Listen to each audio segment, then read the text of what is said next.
Your microphones are muted, you know.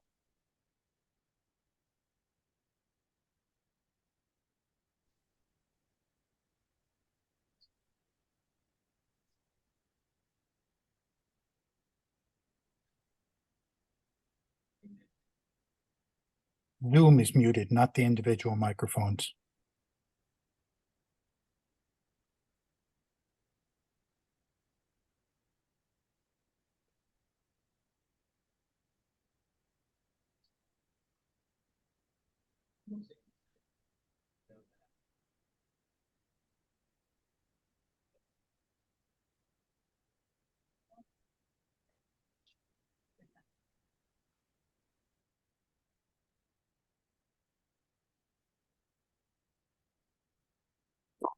Okay, can you hear me now? Yes. Good. Are we ready? Yep. All right. So, welcome everyone here and in Zoom land to this second regular meeting of the town board for the month of January 2024. There are several proposed additions to the agenda. Are we okay with just moving down to the end of business? Yes.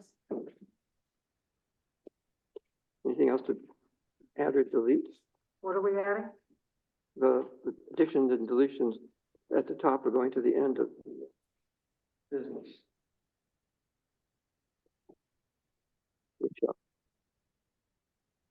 I want to mention, just mention the beautification grant.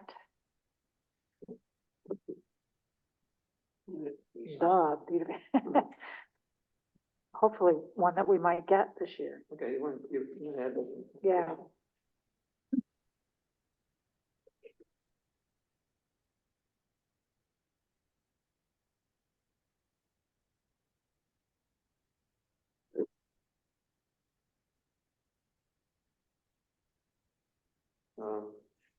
I think we could probably delete the highway superintendent's report because I'm not going to make it. And we had an email from Dan Klein telling us sort of what's going on, but no formal report.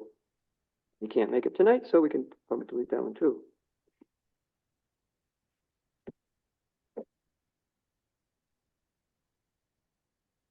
Anything else?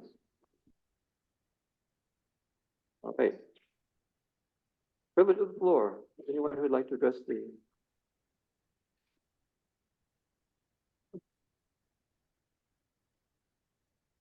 it's on, Steve. Up is on. Yeah.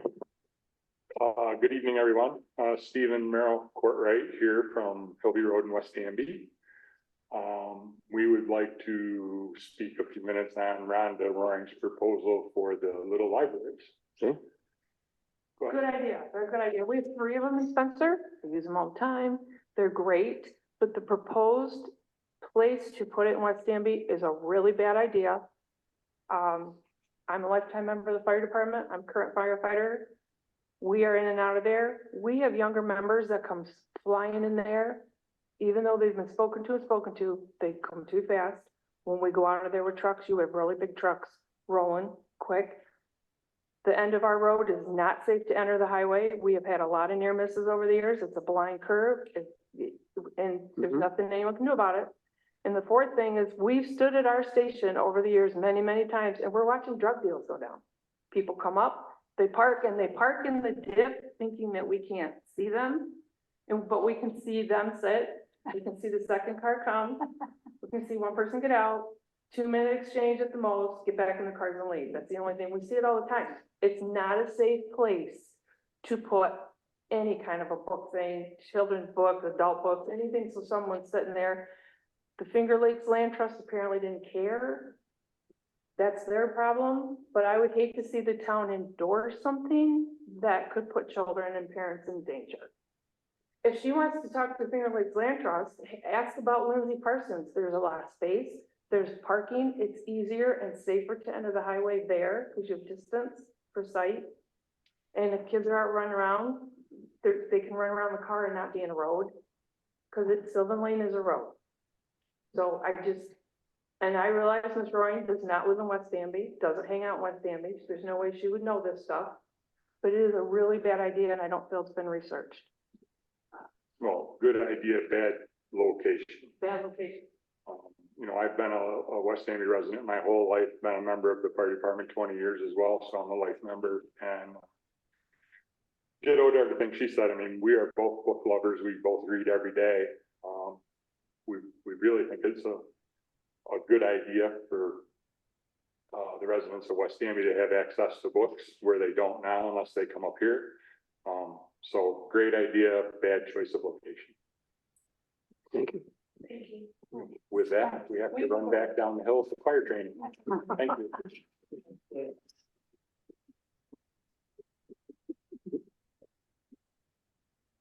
Night.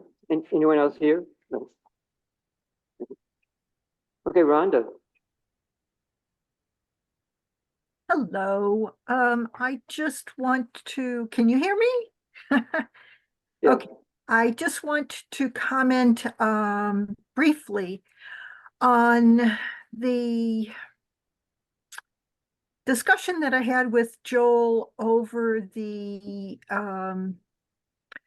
report that is required by the comptroller's office at the end of February, and I don't want to give Joel an ulcer or anything like that, but I absolutely agree with Joel that it seems that the comptroller particularly, but the state in general, really does consider the supervisor of a town to be the treasurer and main fiscal officer.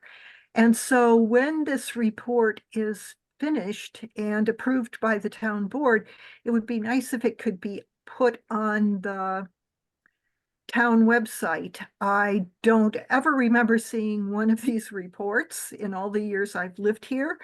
And it would be nice if there was a spot on the website where the reports could be, you know, sort of in a chronological order. So that's what I'm proposing, and maybe talking to the town of Ithaca would help. How do they do this every year, and do they use certain software? I don't know. But Joel, good luck to you, and I'm glad it's you and not me. Take care.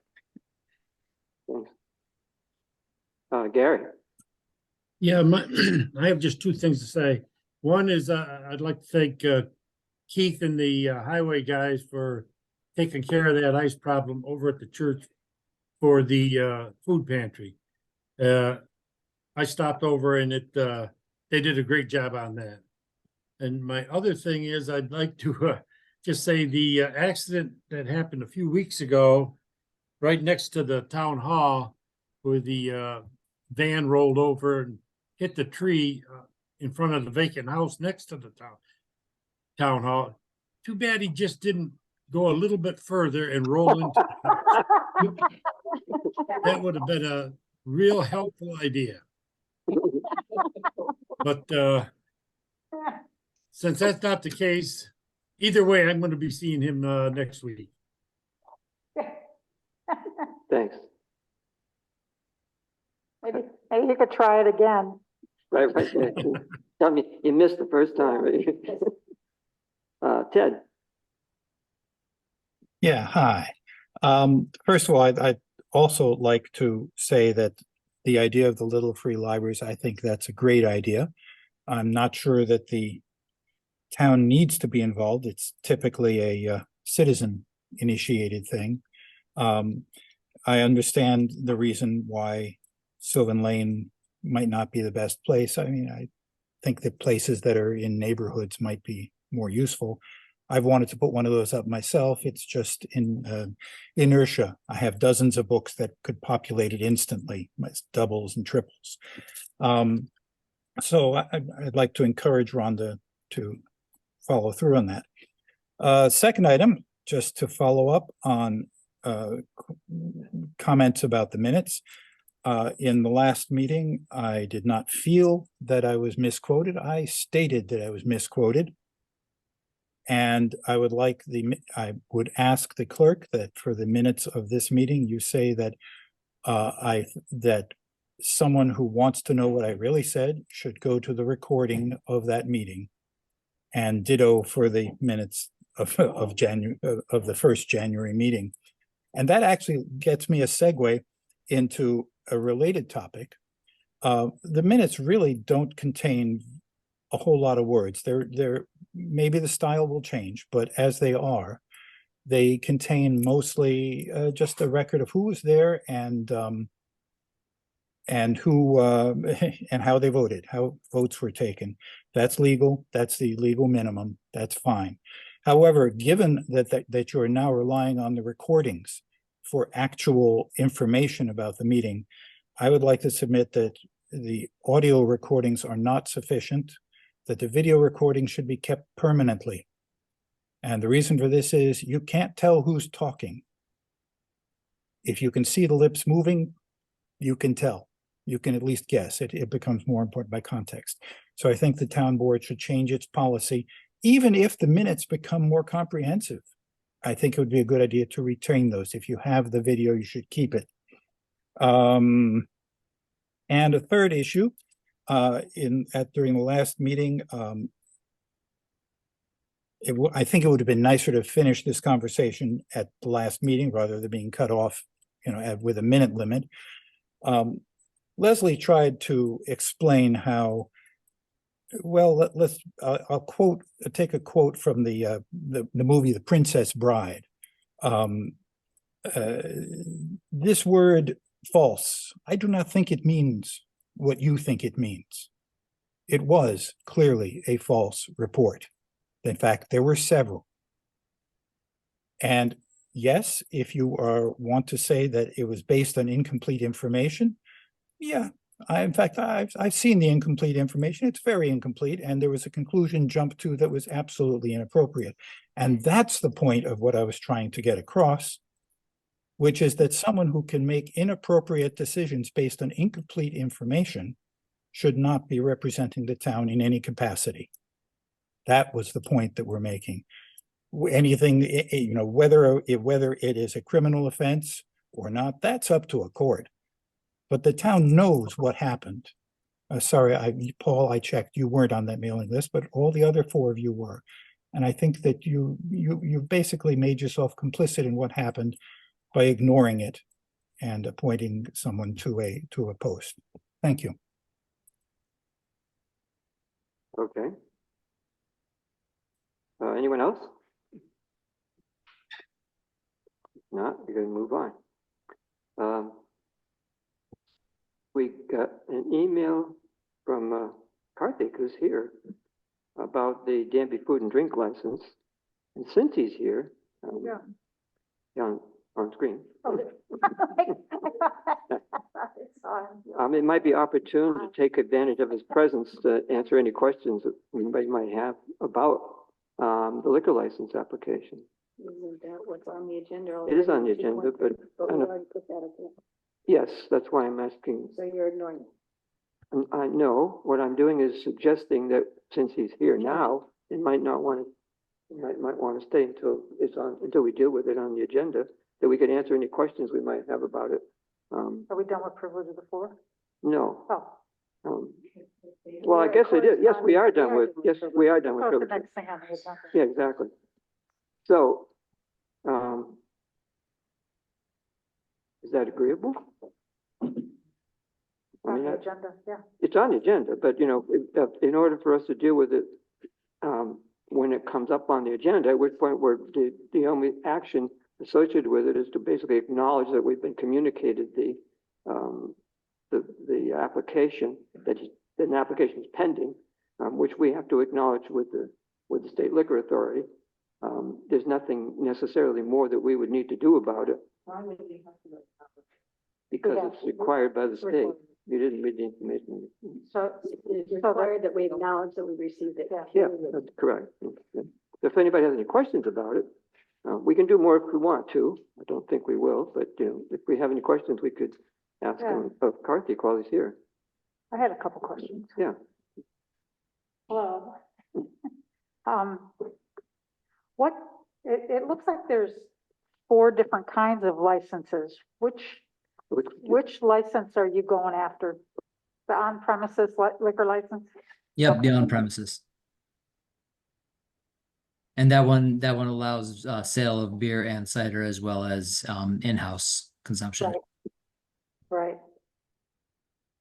And, that's the only other thing I wondered about was live music. And, you know, has there been discussion about stipulation about when or time or night or time and night? I mean, I don't know, it's sort of like a can of worms. What are, They volunteer. to sing? No. No, but it's, you know, it's checked off on the application that there will be, you know, probably live music, outside. Inside or out, yeah, inside and You out. know, Yeah. there's some houses Do you there. want me to speak to that a little bit? Would that be helpful?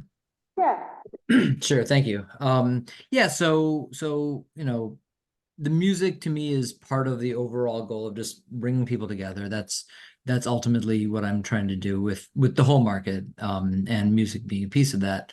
I don't envision it ever getting rowdy. I'm an early to bed, early to rise kind of person, and I know that not everyone's that way, but I'm certainly not interested in getting anything, you know, crazy or anything problematic for the neighbors or anything like that.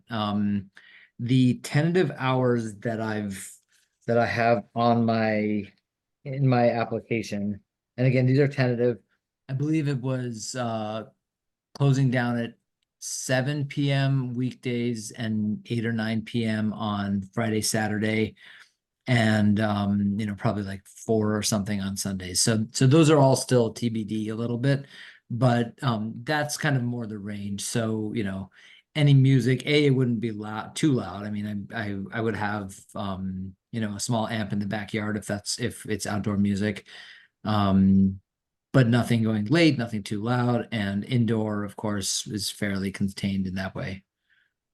Is that helpful? Does that address concerns or raise more questions? I just don't know, you know, down the road, if there's an issue, you know, are there barriers that could be put up or trees or fences or something to mitigate any kind of problem with noise? I don't know the closest neighbor, well, there's neighbors right next door and I'm sort of on either side. Mhm. My question is, have you talked to them? The neighbor. Yeah, I've talked to them briefly. I know Olivia's been in very close contact with them. She's you probably know she's the landlord of both the building where the market will be and both adjacent residences.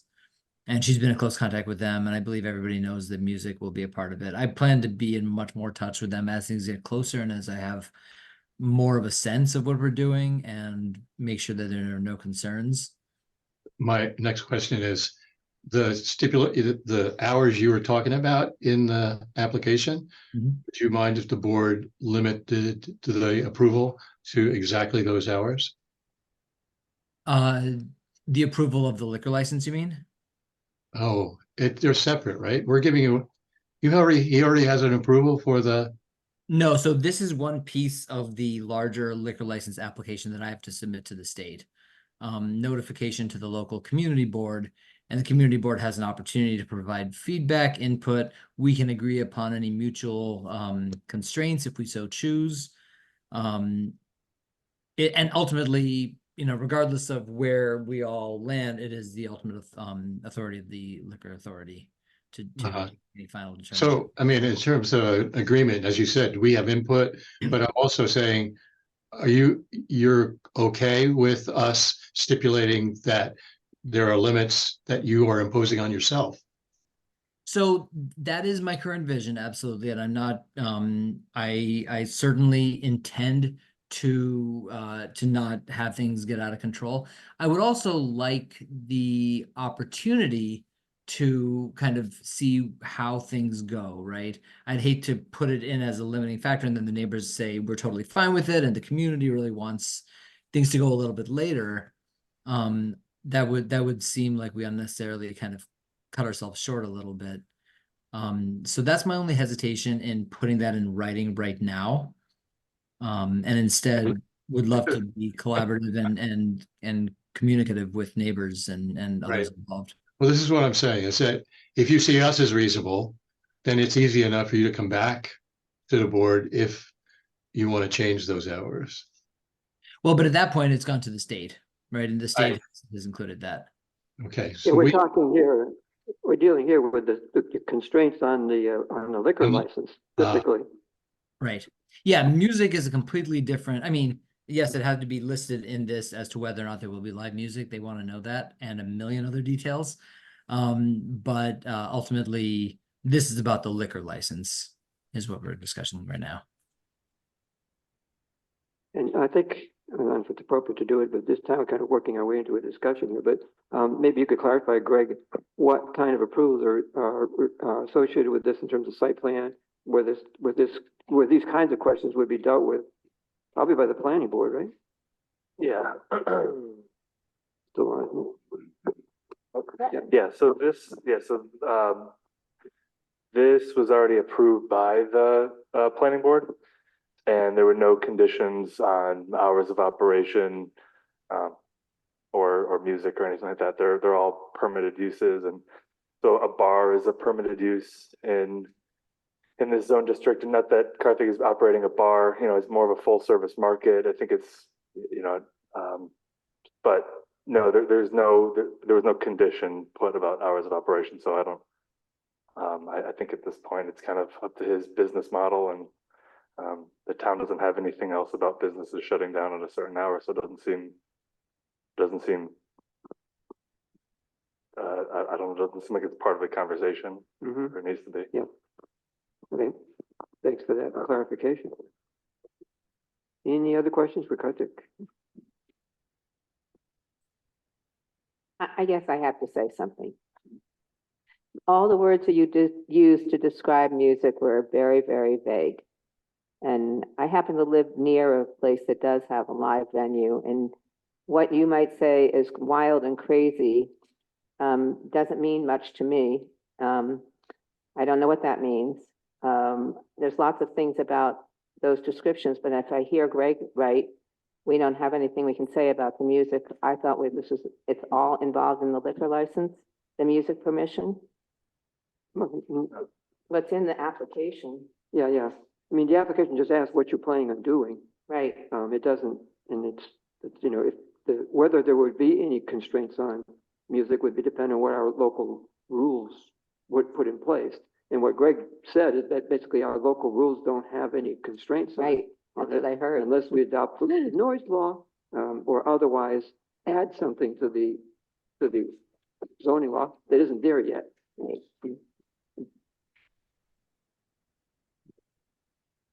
Okay, thank you for coming, Karthik. Thank you, everybody. And yeah, happy to speak more. And I just want to say, I did hear that concern about vague and aside from, stating specific hours, which I'd rather, decide communally with neighbors and others, or like establishing some kind of decibel max. The best I can do right now, I think, is just give my genuine kind of word that I want this to be family friendly and closing, before it gets too late and things like that. And I understand that's vague, but I hope that suffices for now. I have another question, not to you. I mean, this is to board or to Greg and Gary. Whatever happened? Did they get the people in that festival? Did they get a notice of a violation and a notice of appearance to come before the court? And were they fined $350? Nothing came before my court. Yeah, that's right. No, the answer to the question is no. And the question is why? Well, that's another question. Mistake. Yeah, maybe we can deal with that when we come down to it, because 2.1, which is now at the end of the business part, is asking the question about prioritizing mass gathering permitting legislation, and that would be relevant to that discussion. So why don't we bring that back up, Paul, when we get to that point? Okay. Great. Thank you, everybody. Appreciate it. Thank you too. I do have one quick question before we get off this subject. I know this proposed location's close to the church, is that correct? Yeah, but Yeah, not so close as a concern, yeah. My concern was, I know in the summertime, I think they have Sunday on Wednesdays or something with ice cream. They have the Ithaca Concert Band and some different band. That's not gonna hurt what they are doing, is it? I mean, they do it, I think there's 4 weeks out of Yeah. the summer, Yeah. I think. Yeah, yeah, Wednesday well, evening. Wednesday evenings, yeah. Yeah, I'm not familiar with that, to be honest, but I've already reached out to the church at least once, and if I haven't already, I intend to follow up because I didn't hear back the first time. But I want to, ultimately be a good neighbor. And so, if they're doing 4 Wednesdays a month, it would be my pleasure to give them, full clearance in that way. I think it's Wednesday. I think mostly it's Wednesdays in August, I believe. Yeah, Yeah, like I said, I'll certainly, work with them. And, the other thing I want to be clear about is I'm not trying to start a music venue. This isn't a place where there's music 3, 4, 5 nights a week, anything like that. Right.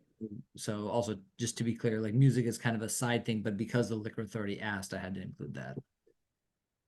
Okay. Yeah, the church thing is called Sundays on Wednesday. Yeah. Yeah. And the ice cream's great. Yeah. Thank you, Karthik. Thank you, everybody.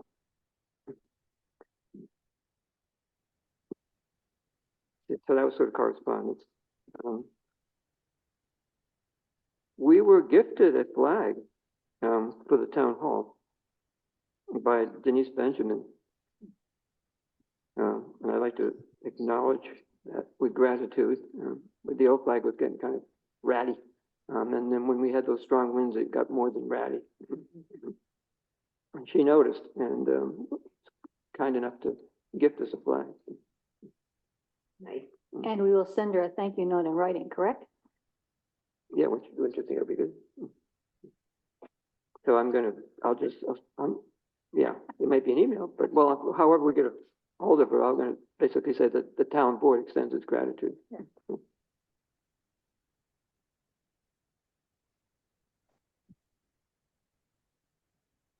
Okay, Jeffrey Simmons is here to, in person, to meet the board and allow us an opportunity to ask questions of him before we consider appointing him to the MC.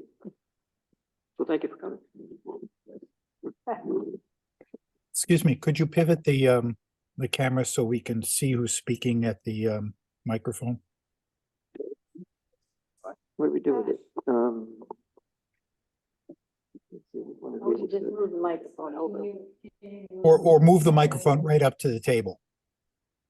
Move the microphone over here, so they can see Yeah, you. you can see on the screen when you're. There we go. Yeah. Oh, I see. Thank you. Back to you. Jeffrey Jeffrey Simmons. the other way. I'm from over in West Danby. Getting ready to retire here from Cornell, 33 years. And just trying to get what I'm gonna do next.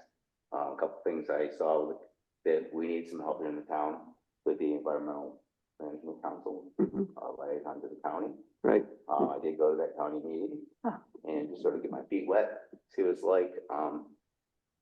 Everybody loves the environment and I have some time, and if I can help with that role, that's really what I'm here to discuss. It's a fit. I talked to you a little bit about that. Excuse me if I get nervous, I'm very introverted. So this is not my thing. But even like that work, I can sort of bring out whatever you like. But if there's any questions you have for me. So you weren't completely turned off when you went to the meeting, huh? I'm sorry, Joel. So you weren't completely turned off when you went to the meeting? Yeah, right, that's what I was gonna I ask. did. I see those, they would like some things from us, I'm sure we'd like some things from them. Share information, it's all simple stuff, but it's baby steps. Mhm. And they'd like to know some things about conservation efforts that we have. They've also, would like to bring, the county would like to bring someone here, talk about our unique natural areas Mhm. And, also talk about if we have any, involvement in Finger Lakes Land Trust. And if we got contacts, they just like to look under Liz is a contact. Mhm. We decided, that's fine. So yeah, so they have a couple things that, they asked us to look into, and that's sort of like where I started. And, any questions, for me, otherwise, I guess they meet monthly, and we meet here to do that. We meet here twice a month. but- Twice a month. Yeah. And, I'm not sure how it would work out, Yeah. with the liaison thing and information back and forth, but Well, it would be great to have somebody who actually reports back to us on a regular basis. Yeah. So your willingness to do that would be an asset. that would be fine. Yeah. Yeah, if you want to follow that, I think that, being part of the town has the need, and I think, That's called the Environment Management Council. Yeah. Yeah. Yeah, yeah, the county EMC. Oh, for the minutes, right. 1 second. Thank you. And it's a, No, I can't do it. I just need that for- it's a 20-year term.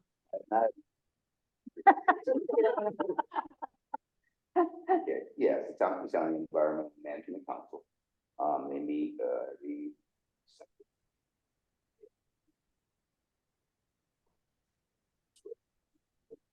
Huh. Would like to have.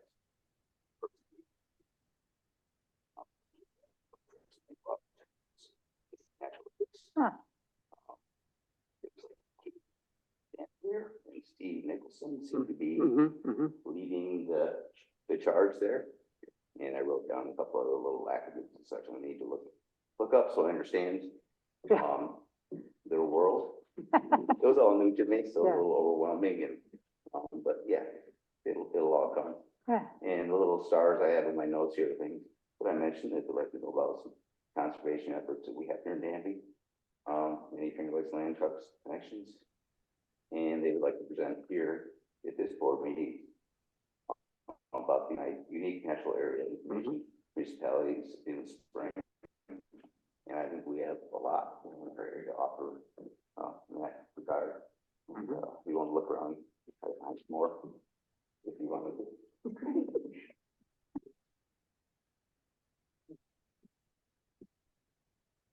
Step back here, if anyone has some questions, okay. Anybody, any other questions? I was gonna ask him if he attended a meeting, but he already answered that question. Yes. Okay, Mhm. yes. But he still hasn't said whether or not he'd be interested in a 20-year term. Well, start with two. Okay. I've already spoken at some length, so I don't have any other questions. Yeah. So, are we good? Yeah. Yep. It's nice to have somebody Yeah. interested and involved. Thank you. And Okay. Very good, appreciate that. And also my wife will appreciate the library does come to West End. yeah. Thank you. Cool. Okay, Thanks, Jeff. I think I saw Dan.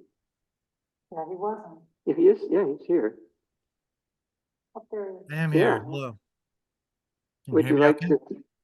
Yes, Dan, would you like to, tell us what's up? Sure. The first thing I wanted to mention is about the County Office for the Aging. And every year, the County Office for the Aging has what they call a public hearing, where they present information about what they do and they take input from any county resident that wants to give them input about what they should be working on and information that the office should have. And the Office for the Aging rotates that public hearing every year to a different location, and this year it's in Danby. Yeah. So it's on February 6th at 11 o'clock at the church. And it's open to the public. And yeah, I guess I don't have anything more to say. It's pretty straightforward. It's like I said, they will talk about what they do, and they will accept input of anybody has any ideas of what they should do. think we've already posted it on the town's website, Dan. Good. Thank you. And then the other thing, I just want to talk about broadband again. I talk about this a lot. I sent the town board a little update last week, but I just want to say some of it out loud again. So in a way, I don't really have much to report about this, but things are moving along and they're kind of moving along behind the scenes. What happened was we put out a request for proposals for internet service providers to provide broadband access to every unserved address in the county. A lot of those addresses are in Danby. We received 8 proposals back from 8 different internet service providers. So we consider that a very good response. We have gone through them. We've interviewed each one of them. This stuff is still confidential because they're considered bids and there's business, business secrets, I guess, that are protected by this process. So I can't give you any specifics yet, but I can tell you that I was encouraged by what I heard and that I think we're going to be able to make an announcement soon, a month, 2 months, maybe at the most. And that I'm encouraged by what I saw. And I also, during this process, one of the providers talked about a different program. Let me back up for a sec. There are a bunch of different programs with lots of money available, but they all have different requirements and different timelines. The really big money that came from the Federal Infrastructure Act, unfortunately, that money is not going to be available for a while. No one knows exactly how long. It could be a year. It could be a year and a half, which is really unfortunate because we're going to be ready before then. And so we're still trying to find out if we're able to start our projects, even if the funding's not in place. We don't know the answer to that yet. However, there are these other programs with smaller pots of money. And one of them just opened up today. It's called the Municipal Infrastructure Grants Program. And it's my understanding that there is going to be at least one internet service provider who's going to bid, who's going to apply to this program and wants to provide service to part of Danby. So that's going to be really good news. And like I said, this program, I believe it just opened today, literally today. And so hopefully it'll be public information soon. Hopefully they'll hear about their grant soon and that the build out will happen in a reasonable time frame. That's my report. So Dan, is that something that has been applied for and you're waiting to hear about, or it just opened up as it's something that you can apply for? It just opened up to apply for. And just to be clear, the county is not applying for it. It's a private internet service provider.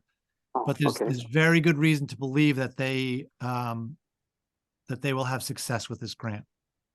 Right, and if they do it applies. What they're applying for applies to Danby, in part.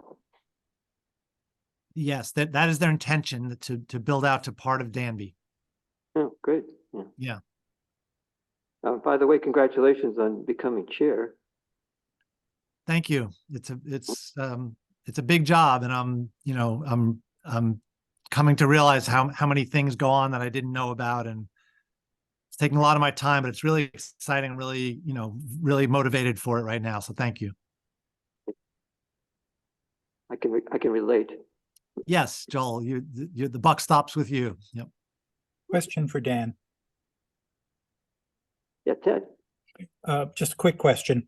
Did the RFP and any of the resulting bids or communications from the companies talk about long distance hookups to long driveway problems, and as important from my point of view, fixed IP addresses, the availability of them? Yes on the driveways. And that was one of the questions we asked. And so different people had different versions of how they would deal with that. I don't know the answer to your second question. I'm not even sure I'm not sure I understand it. Anyone who is actually running a business connected to the internet, which is serving data, has to have fixed IP addresses as opposed to dynamic ones, that you never even care about. And, for example, Clarity will do that. Not exactly cheap, but it's affordable. AT&T will not, through their cell phone. Most cell phone providers won't. Starlink doesn't even know what it is. So, Ted, I'll tell you what, if you send me a couple of sentences of what you're asking, I will forward it to the right people and Yeah. get back to you. Yeah. Thank you. You're very welcome. Okay, good. Thank you, Dan. Thank you.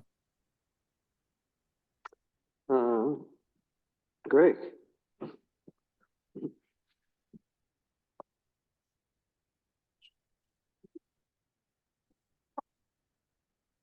Why don't you raise the microphone up? Yeah, and there's an extra mic, so that should be no. All right, hello, Greg Hutnick, Town Planner here. Brief report here for the board. As you know, I'll be going over a few zoning amendments tonight. And just a quick question, does anybody need that handout printed? Would it be easier, do you have it all? Or, I mean, I can pull it up on the screen, but Yeah, you have it printed? I could print a copy off, yeah. I don't have it in print either, so do we all want it printed, or we could screen I, share it? I have one. You have I one? have a printed copy. All right, so I'll Do you have it printed? Yes. All right. I don't. Great, that was quick. I'll print a couple there. Okay. Other than that, the request for proposals for the new CDBG award for multifamily housing rehabilitation, that was published on Friday. And the due date is February 16th, so it gives consulting firms about 4 weeks to respond to that RFP. So we're asking them for grant administration and program delivery for the CDBG grant that was awarded to the town. And that is for housing rehabilitation for 2 to 4 unit residential buildings. So that's very exciting. I already got a call today from somebody who owns a property that meets that criteria, and he was asking more about that. I said, give me a call back in early March. Speaking of requests for proposals, the next one that's on my to-do list is for the Beardsley Lane drainage district. So that one was hanging a little bit from David's time here that I've yet to put together. It'd be nice to get someone on board and ready for the spring to do some cleanup out there. Other than that, let's see, tomorrow we have a Board of Zoning Appeals meeting. There are 2 area variance requests on the agenda. That agenda is posted on the town website. We did not have a planning board meeting this past month. It was a quiet because of the holidays, but I think next month should be pretty busy. And on that, it's likely that the farm community on Hornbrook Road, by Cuba International, the nonprofit that's sort of been creating a little bit of a buzz, and I've gotten some questions about it. They will likely be submitting for a sketch plan review for February. And they'll likely have to do a sort of parallel track approval of a planning board site plan approval if they actually move forward. And as well as going to Board of Zoning Appeals, not for variance, but potentially to be classified as a family unit. The town of Danby's family definition limits households to 3 unrelated people. So they might have a little bit more than 3 in their household. And they need to go to the Board of Zoning Appeals to get that approved. So they might have to do that parallel approval track. But I know so I'm happy to answer questions, but we don't have too much information on that. I did meet with some of the representatives a couple of weeks ago. Let's see, since the last. Is that Kristen? Yeah, Kristen Nunez. Since the last update, I've had a few different meetings with various partners of the town. One was about the noise law. I met with Warren Cross, and we discussed how the noise law might actually be better handled from a land use perspective, from zoning. So I'll be doing a little bit more research about if zoning can help to hold some noise ordinance. I don't know about everything, but that's on my to-do. So we talked about that.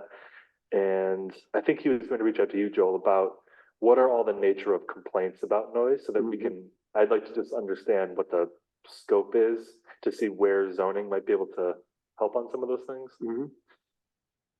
I met with Jim Hollahan to discuss energy initiatives in the town and what he is working on. I thought he might have been here tonight. He said he might be coming to the town board pretty soon about some things he's working on. We just had more of an introductory conversation. First time I had met him, so I think there'll be a good partnership moving forward to help the town with energy savings. There's a lot of grants out there from New York State, from NYSERDA, to help with energy savings, greenhouse gas reductions. So there might be some, potential grant in the future related to that. Continuing to meet with the South Hill Recreation Trail Committee, providing some staff support on that. That's mostly headed by the supervisors of the towns. And then short-term rentals. So I met with Leslie and Catherine about modeling a short-term rental, some sort of law in town of Danby, or at least the registry. So there'll be more to come on that. We're going to meet in a few weeks. Let's see, the last thing is just on a few committees around the county. Tomorrow I'll be meeting with the county housing task force that I joined, or was asked to join when I first started. I went to one meeting, and tomorrow looks like a pretty packed agenda. So it's just a whole bunch of representatives from towns. There's county legislators to real estate folks, developers, all kind of coming together and putting their heads together about how to help out our housing crisis that we're having. So there'll be more to report on that at next month, because I'm going to that tomorrow. And then I've also joined the Ithaca Tompkins County Transportation Council on its planning committee. Just went to the first committee meeting this last week, and it was more of an introductory meeting. So I'll have more to report as that goes on. That is it. And then I'll join you all in a few minutes.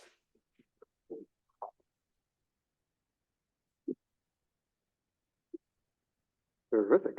And then we have Steve's report in writing for code. The minutes of January 2nd have been shared with us. Have people had a chance to look at them? Oh, good. I didn't have a chance to completely review them, but in the beginning, there was one place where I would have changed a word, but may or may not be the same word that you changed. And that had to do with comments about, I think it was Ted's comment about pointing to, I think you called it, town board committees. But they're not town board committees, they're town. You take town committees, but they're not even town positions. They're county positions where the person, a representative from town to them.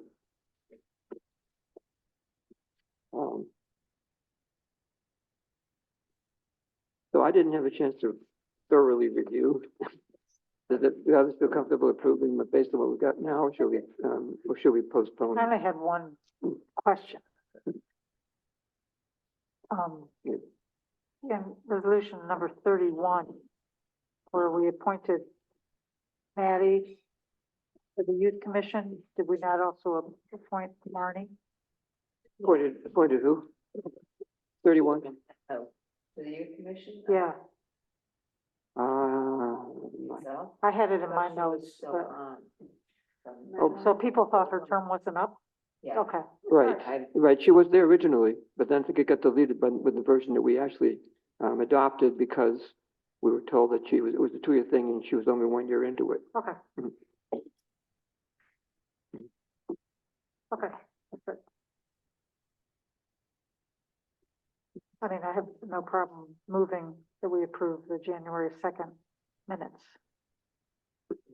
Second that. Okay. Any discussion? Then we get the vote. It was really nice. It was really nice having all the resolutions, In the clear minutes. and what we actually decided was good. Yep. Okay, this is resolution 53. Connors, Yes. Hanson, Yeah, Hunter, Yes. Woodward, Yes. Dan. Yes. I don't think Paul can vote. Okay, I will vote. I mean, you're welcome to participate, but there has to be advance notice according to that ridiculous state rule. Yeah, it's a COVID rule. What are we calling advance notice? 'Cause He told me on Friday. Right, we did have advance notice, but me. Did he tell you on Friday? advance note, what, we have to define that. It's We notice do, to the yeah. public so that they can attend at his location. No, they don't have to be. No. They don't have to attend his location, but the law that the state enabling legislation allowed remote attendance without having public attend from that location, but again, with advance notice. And the question is, what's advance notice?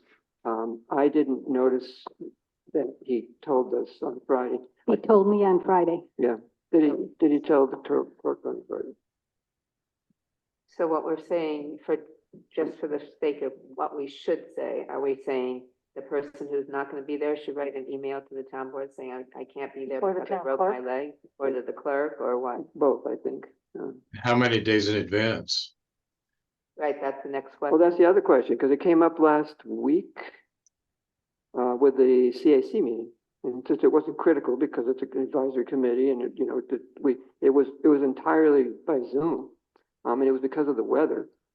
But the decision was made rather approximately.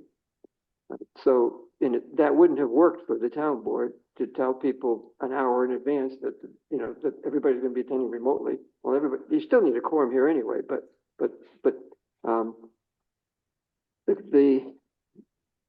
the way the law read, it sounded like they wanted a meaningful advance notice. That what's meaningful, I don't know. Same question. I don't know, I think that if somebody's sick, Friday to Monday is enough time. Yeah, I think so too. Yeah. I think so So- the question is what constitutes advance notice? Right. And based on on the last time, my judgment was, and if we all concur, then I think it'll work, was that the clerk and any other board members should be notified, and the clerk post public notice Right. that so-and-so is gonna be attending remotely. And I think that will work as an adequate notice. Yeah. As long as, we're back to that same old thing. If this morning I broke my leg, then I can attend by everything else. I'm not under the influence of anesthesia, but I can't get here because I can't drive. Right.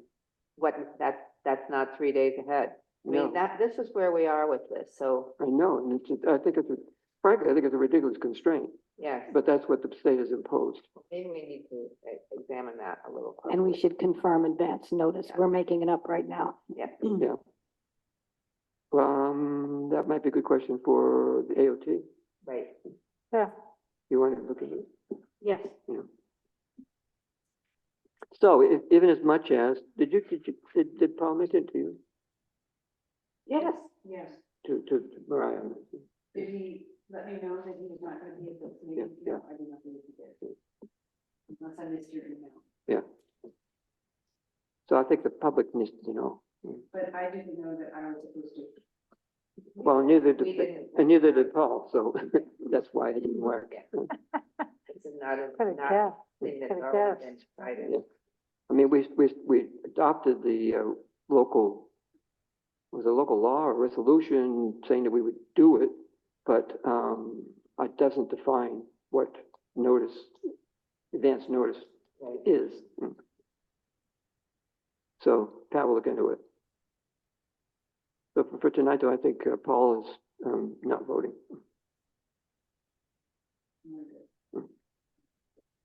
Oh, where were we? Minutes. Oh, yes, we just did the minutes. Oh, we did the review, we did that, okay. Warrants. Right.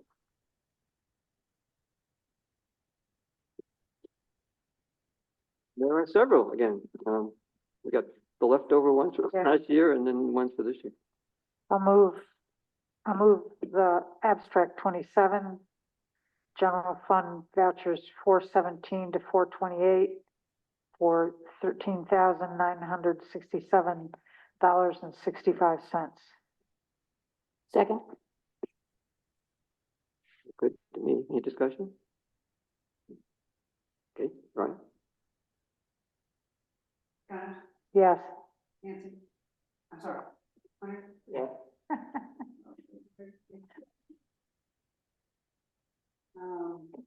Woodward. Woodward? Yes. Gannon? Yes.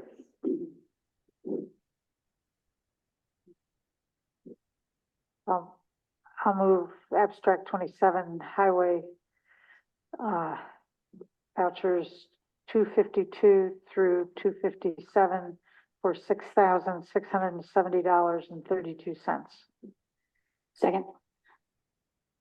Any discussion? Okay, Yes. Yes. Woodward? Yes. Gannon? yes.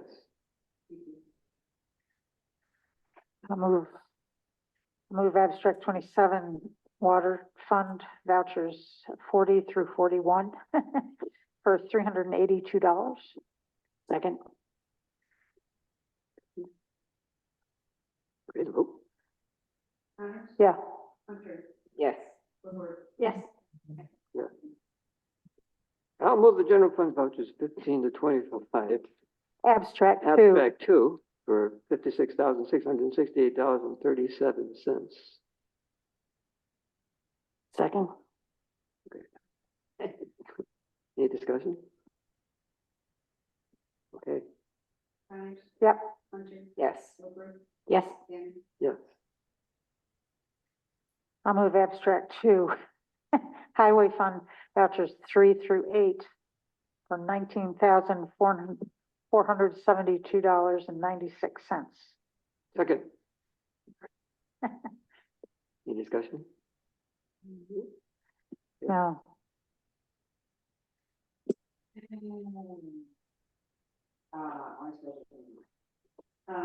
Yes. Yes. Yes. Yes. Okay. On to business.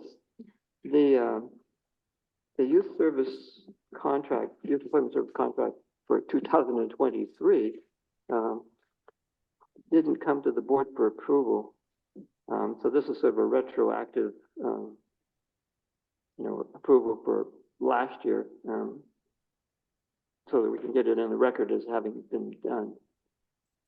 So I move that we approve the contract with the Ithaca Youth Bureau for youth employment services performed in 2023. I'll second that. I do want to point out that it says at the beginning, it's a memorandum with the Youth Bureau, Danby Youth Commission. And at the beginning, it's whereas DYC. Unfortunately, down at the, toward the end, it says DCC. Yeah. Which should be DYC. Oh. Yeah. And it Yeah. says Jamie Sorrentino's Danby Community Council Representative should be say Danby Youth Commission. So I Yeah. think we should They've at been- least have it rewritten. We approve it, but rewrite it. I I didn't even pick that don't up. know whether we can rewrite something that's already done or not. It is, I can ask. Well, I mean, in a sense, it really wasn't done because it wasn't an authorized signature. Okay, I'll ask for that. Yeah. If that's, okay, we can do that. So it was just the bottom. No, Twice in a lot of. box. Where's the other one? Now that- It's about 3/4 of the way down. It says DCC will. Mhm. That should be DYC. Oh, yeah. It's DYC on the top. Yep.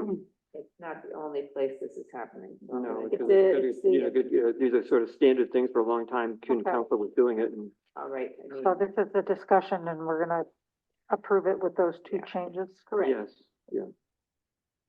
So, my motion is amended to include those changes. Yes. yes. Yes. Yes.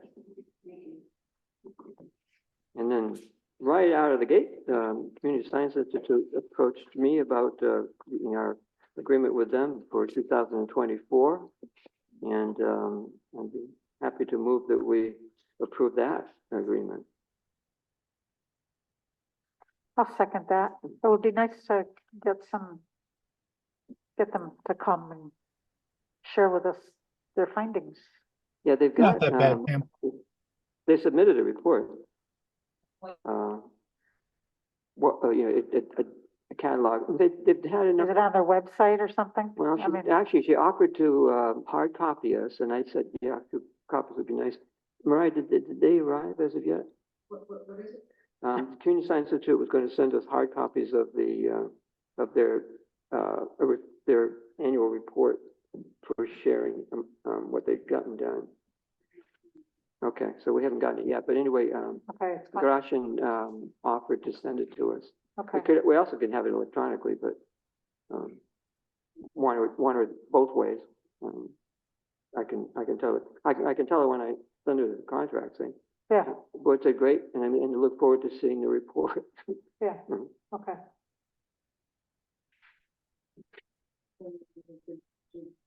Yeah, we ready to go? Hi, Yes. Yes. Yes. Right. Now for something that'll take a little bit longer. Greg. For this, you might want to grab the other mic and have a seat. Yeah.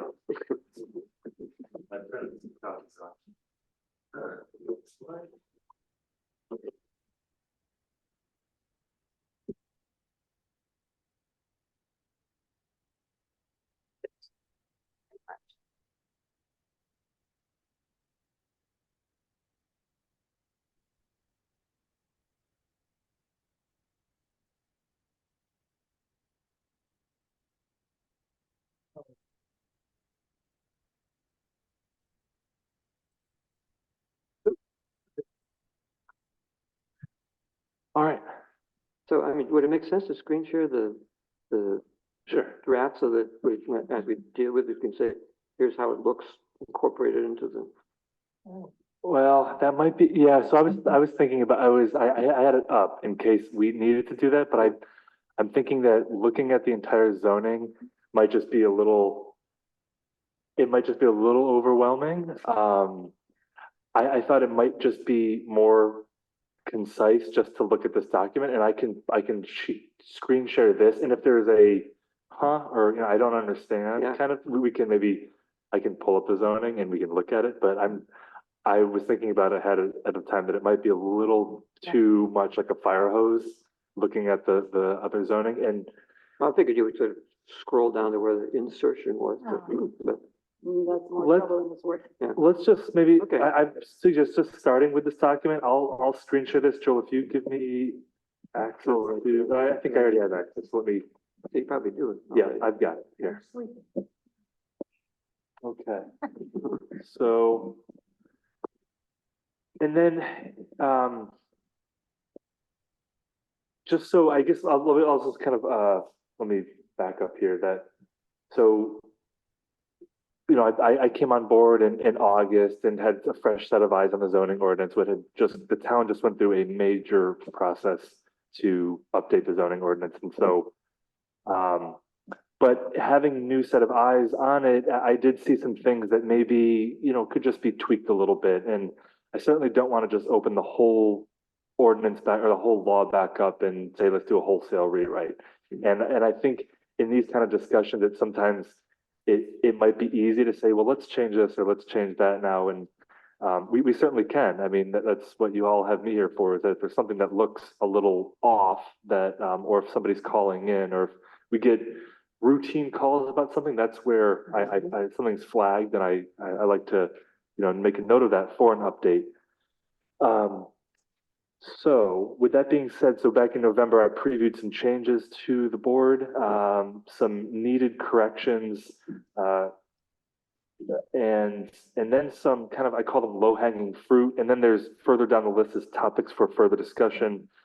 I know that some of the board members had gone into the Word document when I sent this out and made some comments on things that were other than these here, and that's fine. But what I did is I think just for the sake of, tonight's discussion, I'm just curious what everyone thinks, if we just keep it to this document here, and then maybe at a future, I have them all even written down here, if we need to talk about them, but we just keep it a little bit more concise and say, okay, we did these, now let's maybe look at those, and, so none of these amendments are really, we need to get this done ASAP, they're just, so with that being said, and, feel free to stop me as I go along, for me, and, this is all kind of stuff easy to read, easy to digest, but for folks, that aren't used to looking at the zoning ordinance and some of the language, all the time, it might help to just slow things down too. So please, if I'm kind of skipping ahead, just say something. Okay, so just real quick, I added the section about the town had adopted some retail and consumption for cannabis. I added that language in the document. And a quick note before I even begin too, about the process here is that we're discussing these amendments, right now, but these are not proposed to be adopted tonight. Obviously, there would need to be a public hearing, just for the public to be aware of that. I think it even requires a local law to make the change. Right. And then at a very least, And then yeah. the public hearing And a public associated hearing with for that, that. Right. So just so that everyone on Zoom and out there is aware that. We'll just have to, we'll have to decide whether we want to work it up into a law with just this, or add some of the other things Right. to include with it, because, it's a kind of a process to, make it into a local law and go through the public hearing to make the changes. It might be good to sort of bundle it rather than have it in separate 2 or 3 bundles, but That's a good suggestion. That sort of maybe we do kind of a few different meetings of, we discuss these tonight. put them, they'll go Yeah, in. they're done. Then we discuss more. Okay, they're done. And then we say, all right, are we done for now? And then, Yeah. okay, great. I think that's a good idea. So, okay, so the cannabis language got added in, cottage industry requirements, they were just a misreference. Right. I still have to work on the mobile home and park requirements. This is, I think, is a little bit of a can of worms. And then same with the subdivision regulations, but that's a completely separate law, so that's actually a completely separate exercise. So for right now, nobody is yelling about them, so I'm okay to just leave them where they're at. So moving on down. So one thing that David West had previewed to me before he left was that there was a recent, in the zoning law, there was some restrictions on accessory buildings. So you've got your house, you've got a shed, or, a detached garage. And there were a couple of variance cases to allow people to have bigger accessory buildings. And so his suggestion was that maybe this should just be taken a look at or repealed altogether. Rather than repealing or suggesting to repeal the size limit, because currently right now, and we're looking at the rural 1 zone district. And again, if I'm moving a mile a minute, just tell me to slow down here. In the rural 1 zone district, an accessory use that's permitted by right is to have a private garage, workshop, or residential storage building, 400 square feet or less in total per lot. Rather than just saying, let's just get rid of that, what I recommend is to just say, non-agricultural, detached accessory building, 1,200 square feet or less. And then if somebody wants more than that, they would have to go through a site plan review process, which is down here. Here's a question, which is not obvious when you. Joel, can you just speak up a little bit more? Yeah, It's hard so to- here's a question that it's not obvious in either the existing language or in the proposed, whether you're talking about, a 1,200 square feet for the total of accessory buildings, or is it a 1,200 square feet per building with no limit on how many buildings there can be? Because the current has buildings with an S, implying that there could be more than one 400 square feet or less building. Right. Are we talking about, multiple 1,200 square foot limit buildings or 1,200 square feet in aggregate? Yeah, so I was deliberate here that, so the current regulation is per lot. So it's 400 aggregate. What I'm proposing is there's no limit. Is that it's a 1,200 square foot building, and conceivably somebody could have a couple of these. Now, what I'm looking at is, it's like what I thought is, what if somebody came in and they wanted 5 of these buildings, Right. and they have their house? To me, I would start to question what is the use of their property. Right, because that's an accessory at all. Exactly. Are those buildings now accessory to your residential Primary use? So that's just my thought, here. Mhm. That makes sense to me.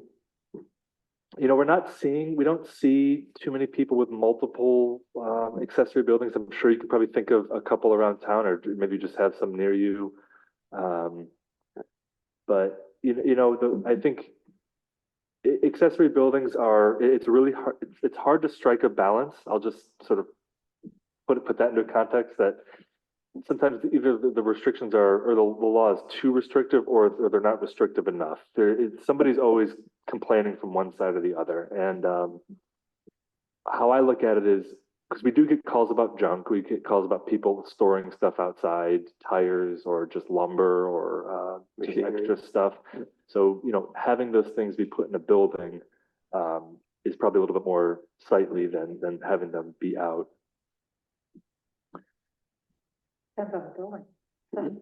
Right. But, so at what point would it trigger you to wonder about use if they wanted to put in 2? I think it's all. 4? Or, I mean, where, Depends on how big they are, what you're gonna use them for, right? Yeah, so if it's going to be, if it's going to be more than 1,200 square feet for a building, it would have to go through a site Right, plan review but process. this is 1,200 square feet or less, and it's not saying how many buildings, Right. right? Right. So, and you're suggesting that, there'd be a time when you'd say, man, wait, use is in question here. Mhm. So I'm It just could be. wondering when that would be, would it be easy to be consistent, and, or should we just say 1? I mean, could For like- consider it could be like a pool house, but then your pool house could be include the pool, and it could be Olympic-sized pool, and it could be, that could be one, and then you could have a potting shed, and that would be another one. And you could have a wood shed, and that would be another one. Yeah, but the words non-agricultural are in there, so, Right. so then, Well, the agricultural ones are in addition. right. So, and I have a question about, when it says 1,200 square feet, this is probably a really stupid question. No. But, I mean, how many floors tall can a 1,200 Oh, square? there you go. Building Well, you're still limited to 35 feet. Yeah, good question. And this was brought up earlier today. So the height limit is still set about 36 feet. 6 feet. Right. So, but 1,200 square feet is not the footprint, it's total area. So one thing that I'll add, Four states or whatever. correct. So I'll add a little bit, 1,200 gross square feet or less. That's 2 600-foot floors Right, something like that. that are 36 right. feet tall. That's, Well, you could have 3 stories then, Yeah. well, no, 400 No, square foot.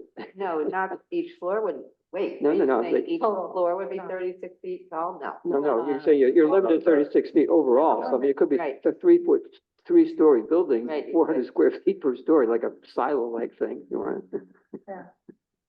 Well, the only reason I even mention it, and again, it's a sticky place to say, I'm just gonna say it because I'm probably not the only one that ever thinks about these things, but if it's a really, if it's just blank walls, no windows, I mean, the roof line could be looking like totally, really, really industrial, right in the middle of, well, for instance, the Recway in South, the extension of South Recway has some of those buildings that are just plopped right in the middle of the Recway, and that's a whole other story, but, I mean, I don't even know. Could put up metal storage storage pole barns, right? Right.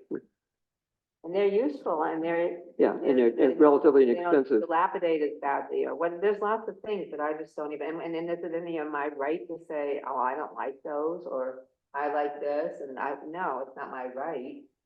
So I mean, that's the only reason I brought it up. No, it's a really good point to bring up. And in fact, at the November town board meeting, I had a very different suggestion for these. If I don't have the memo pulled up now, but I had, I think, 4 or 5 requirements. I said, you know, if the building is over this area, I think I even said 2,000 square feet, you have to do one of these things. You have to have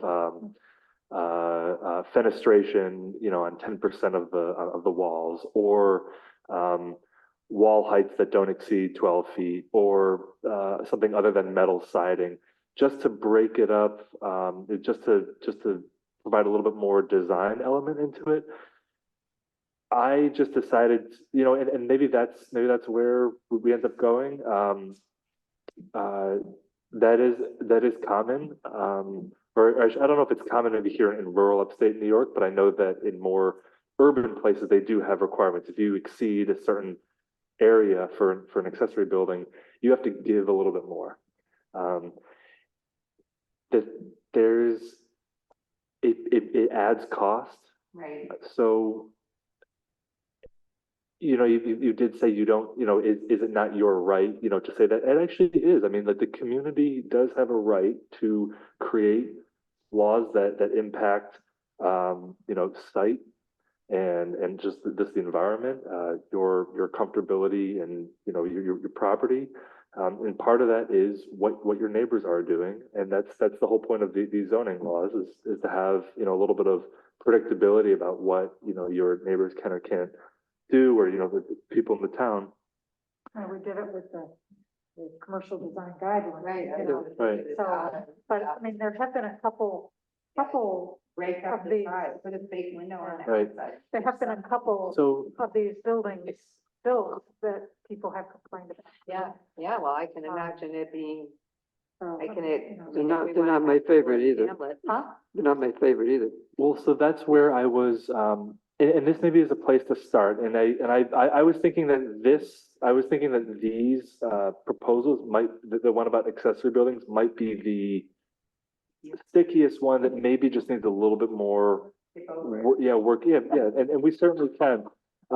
One thing I'll add, though, is that the 1,200 square feet, you know, going through a site plan review process, it would allow notification to neighbors. It would also allow the town to have a little bit more of a conversation with that property owner about adding those extra design elements in. That's one path. There's a lot, as I said before, and I can't stress it enough, this regulating accessory buildings, it can be a very hot issue, depending on where you stand on that. On which side, if you want a big building, or if you just don't want to live next to a big building, it's really hard to strike a balance, and that's what we can try to find the best place. So it could be something like going through a site plan review process. It could be a menu of, if you exceed this amount, you have to add 1 or 2 of these, you know, design elements. So we can go back to something like that. It might be worth, if we want to, I'm happy to keep talking about this. And if Paul, I know you're out there, if you have any thoughts too, we could just, you know, the board could think about this. Because it's sounding like not a low hanging fruit. Yeah, well.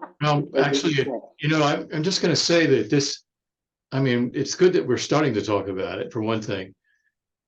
My first requirement for the document when it's finished is it has to be perfectly understandable from a residential, meaning the resident's viewpoint. And some of what the zoning ordinance lacks right now is clarity. And we certainly don't want to get into a place where we're confusing the people right on the upshot. I mean, it would be better to send them to a site plan review to talk about it than to put a lot of stuff in there that they can't understand at the outset. Do you understand what I just said? Yeah, and one possibility along those lines, Paul, would be to give the planner some authority to work with applicants without having to go to the planning board for all that kind of consideration. Yeah, and I was gonna bring that up too, Paul, is that you could look at it, I agree with you that maybe saying, go to site plan review and you could have a conversation with this board about, you know, maybe for some people that's an easier path, but I've actually heard the opposite from people that it is daunting to have to go to a board. You know, for me, I'm very used to, we're all used to the planning board. But for a lot of people, that's a very daunting step. And also it does cost $270 in total. It costs extra money. It takes a couple extra months. It costs, you know, notification to neighbors. It can be a real restriction on people doing this. And that is also a strategy sometimes that towns take is to limit development is to send it through a whole bunch of review channels. Well, let's go back to the idea that using the planner or Greg, be specific, talking to these people about, you know, maybe doing something to make it a little more acceptable to the neighbors. And, you know, like I sat there oftentimes when a building permit came in and sat there with these people and like, is this really what you want? Are you sure this is what you want? Maybe you really want to do this a little differently. You know, that discussion should take place in your office. That, you know, that should not be restricted in any way, shape, or form. And so that maybe that in that way, the process is they won't have to end up going there. And you're describing to them something that they can do so they don't have to go there. Well, I want to add one more thing. And that is that I don't think it's just about the neighbors, because we're talking about Danby Community standards. community. yeah. And so that, I mean, every time I drive on 96B and I see that building that's being built and it's all just sticks right now, I wonder what's that going to be? What's that going to be? And it's very visible all over, I mean, for miles to and from, and it's huge.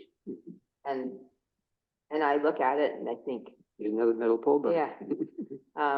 So, and we're talking about encouraging people to want to be in Danby, like the Hamlet or wherever, or if we're saying, I mean, because it's so complicated, and then I promise I will not keep doing this.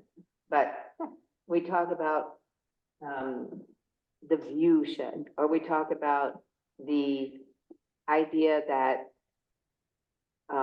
whose view is right, or if we have trees and we have woods, and so if the place that I want to build is in the middle of my 20 acres with lots of trees, who cares? You know, but I don't know what's fair. That's why I bring it up. What's fair? And that's the only part of it that I think I'm interested in. What's fair? Yes.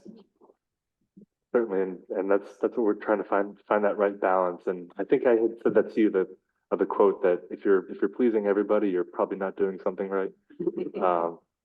Somebody's probably going to have an issue. But I think what I'm hearing here, and thanks, Paul, for your comment too about, you know, and Joel too, about just maybe empowering, you know, administrative staff, me, you know, and the planner and the code enforcement officer to work with property owners.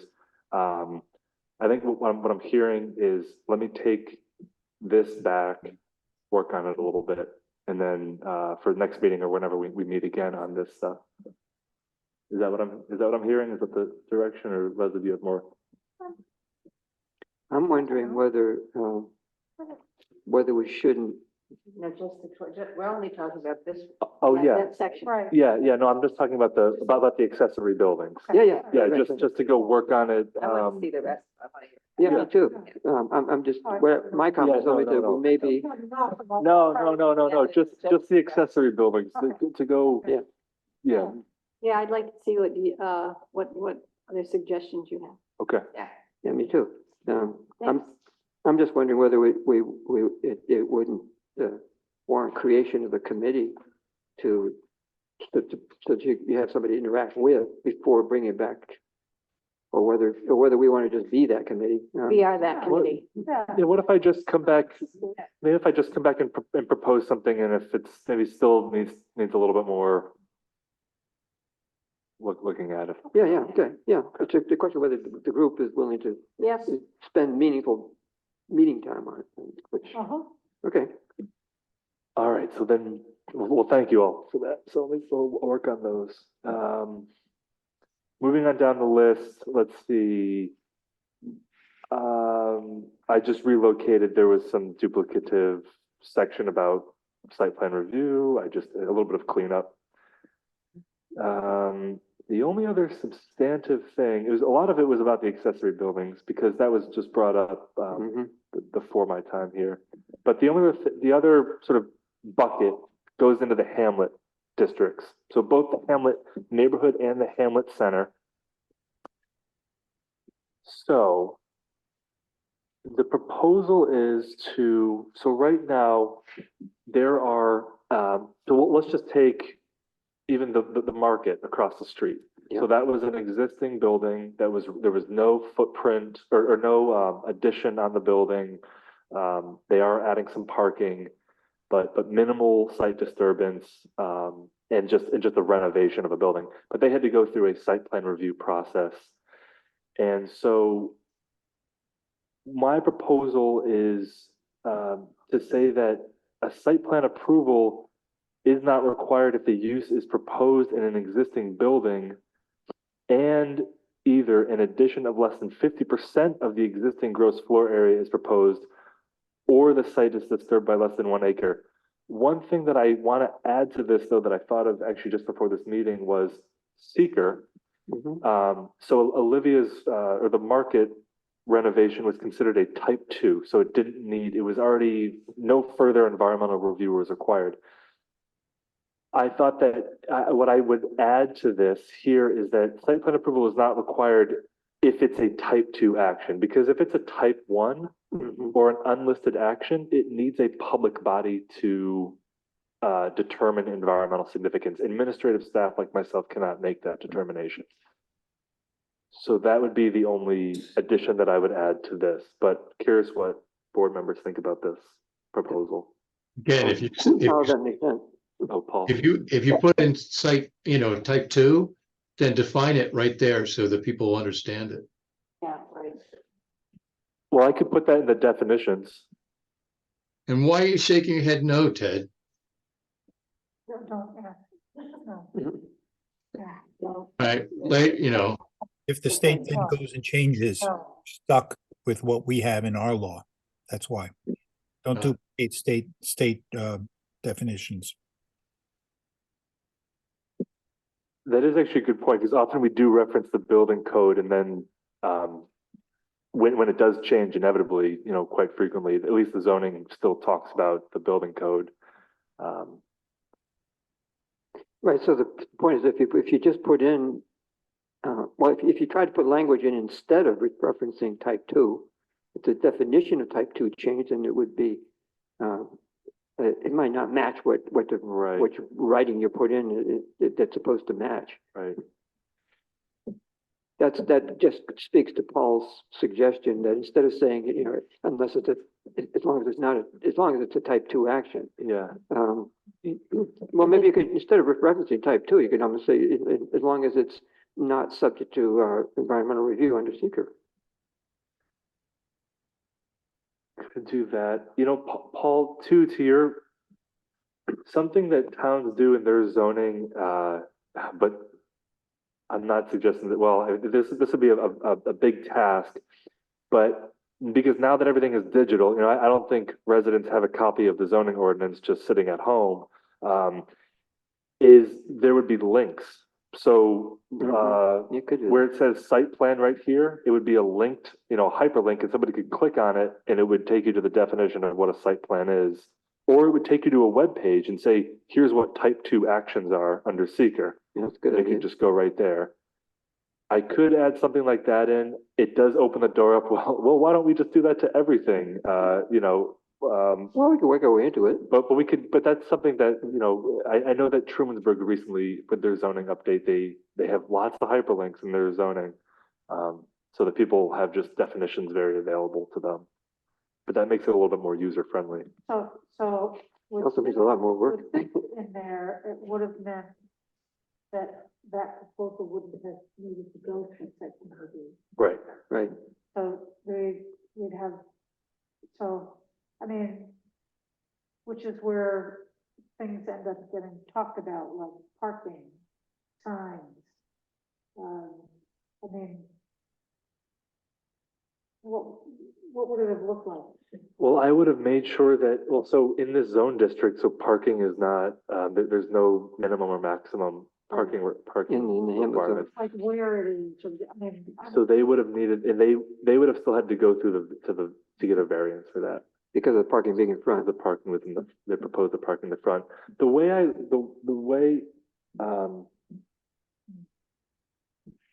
is that if what I'm looking at is that if they are meeting the requirements, then I can sign off on it. If they're not meeting the requirements and they have something more creative or there's a restriction on the property, then they have to go through an appeal process. If there was parking already existing on the property, then they could just use that.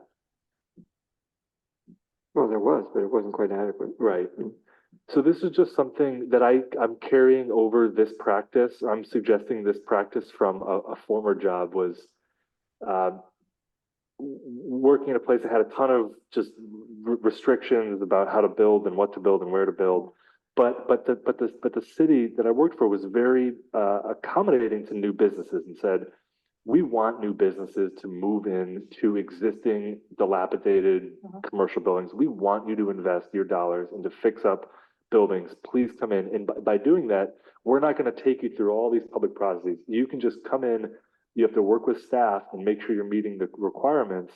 And I think the restriction was 20%. So as long as you're not adding more than 20% on the building, you can just do it all at a staff level.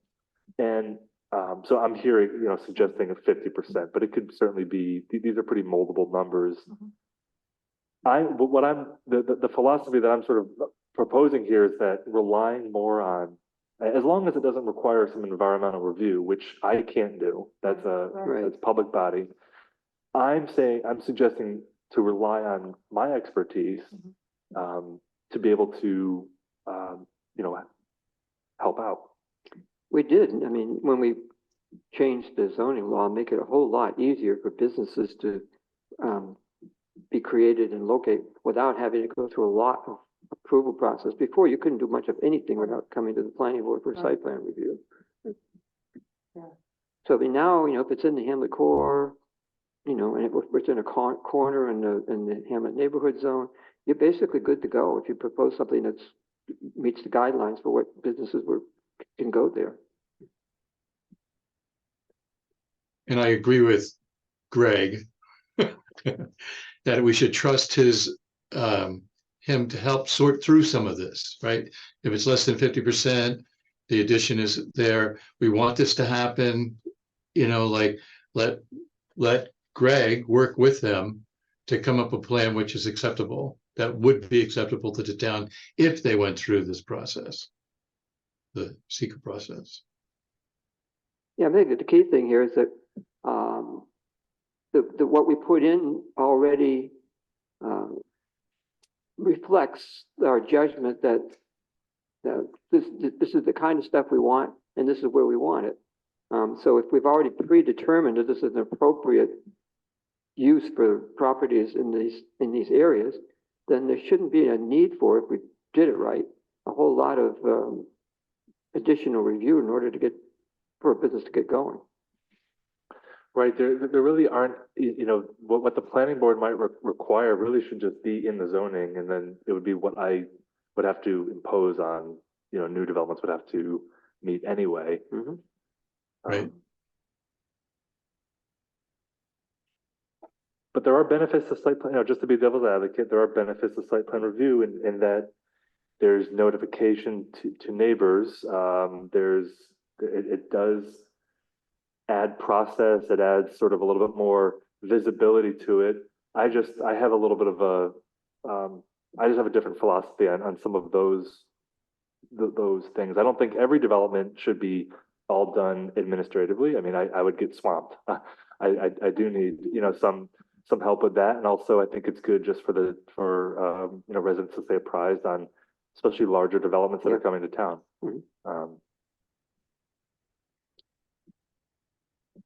Solar is an example. I would not want to do a solar proposal on my own. I wonder if it makes sense if it were tied to the size. Like if somebody wanted to reuse a big building, they'll be more concerned about what's the nature of the business that's going in there than if it's, under 3,000 square feet, or is that really relevant? So in Well, theory, I was just gonna say, what, you have to look at the buildings that are in the Hamlet area, and Dobson's got some buildings out there, but they're off the main road that are fairly big. And if you, the only other place that you're talking about buildings like that are some big residential houses at the south end of Danby, 96B. Again, they have some architectural detail that you would be trying to stay within anyway if you were going to expand them. So there's realities there. But Dobson's thing is a different.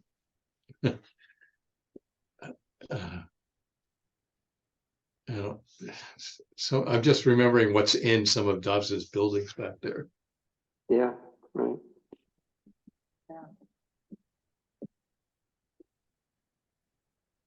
So are we finding ourselves receptive to the suggestion? I think I have to sit and think about all the buildings and what it could mean, but, I understand. I think it does matter that we hire the planner. Yeah. And I am not a planner.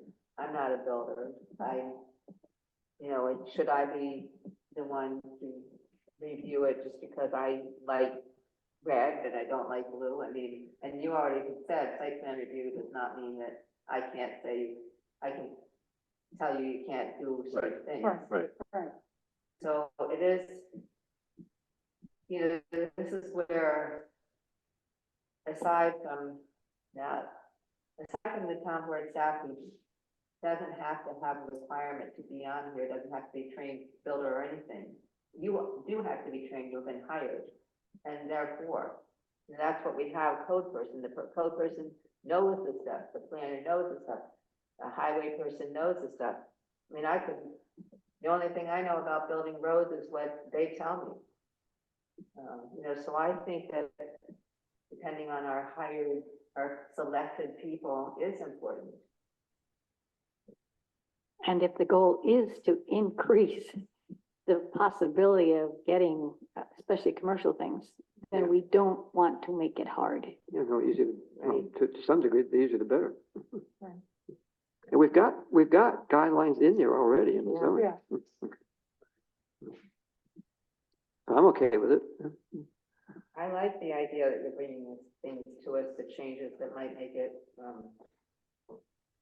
Better, easier, Yeah. more efficient, Yeah. effective. Okay. And what I'll do between now and next time, because I'm taking that, right, these are not going to necessarily be set in stone, but I'm getting a feeling that the board is generally okay with this. I'll still, that additional element you mentioned about the seeker. yeah, so I'll look, let me refine that. Yeah. Do some worst case scenario, things in my head, and you all, I'll look at the Hamlet, what buildings are here now, sort of think really creatively. Well, what if this came to town? Right. Could it? Would I really want to review that? Do I have the tools in the zoning to review that adequately, or should that be something that goes to site plan? So this is my first pass, and I think it's basically saying that Danby has a good zoning ordinance, that the tools are there to empower myself or whoever the planner is to to allow a new use to come in, and it's already going to be mitigated from its impacts because of it if it's type 2. All right. Anything else on that? Yeah. So then for setbacks, so again, we are talking about the Hamlet neighborhood zone and Hamlet center zone only. So they're in the, there's a all new buildings or all new uses, I should say, because it doesn't necessarily talk about just buildings, but they have a maximum front setback of 20 feet measured from the edge of the ditch or the road if there's no ditch. So the suggestion from the former planner was to remove that and put it into a guidelines. So for all uses, my suggestion was a little bit of a middle ground of saying, I still think commercial buildings should be held, new commercial buildings should be held to a maximum setback. I think it does help to bring them closer to the street. Residential uses, I heard from somebody on either Hornbrook or Miller who kind of balked at, because he wanted to add another unit or two on his property and he was really excited. And I said, it's got to be 20 feet, and I haven't heard from him since. But I'll leave it there. So I'm proposing just to remove residential uses from that. I spoke with Greg about this.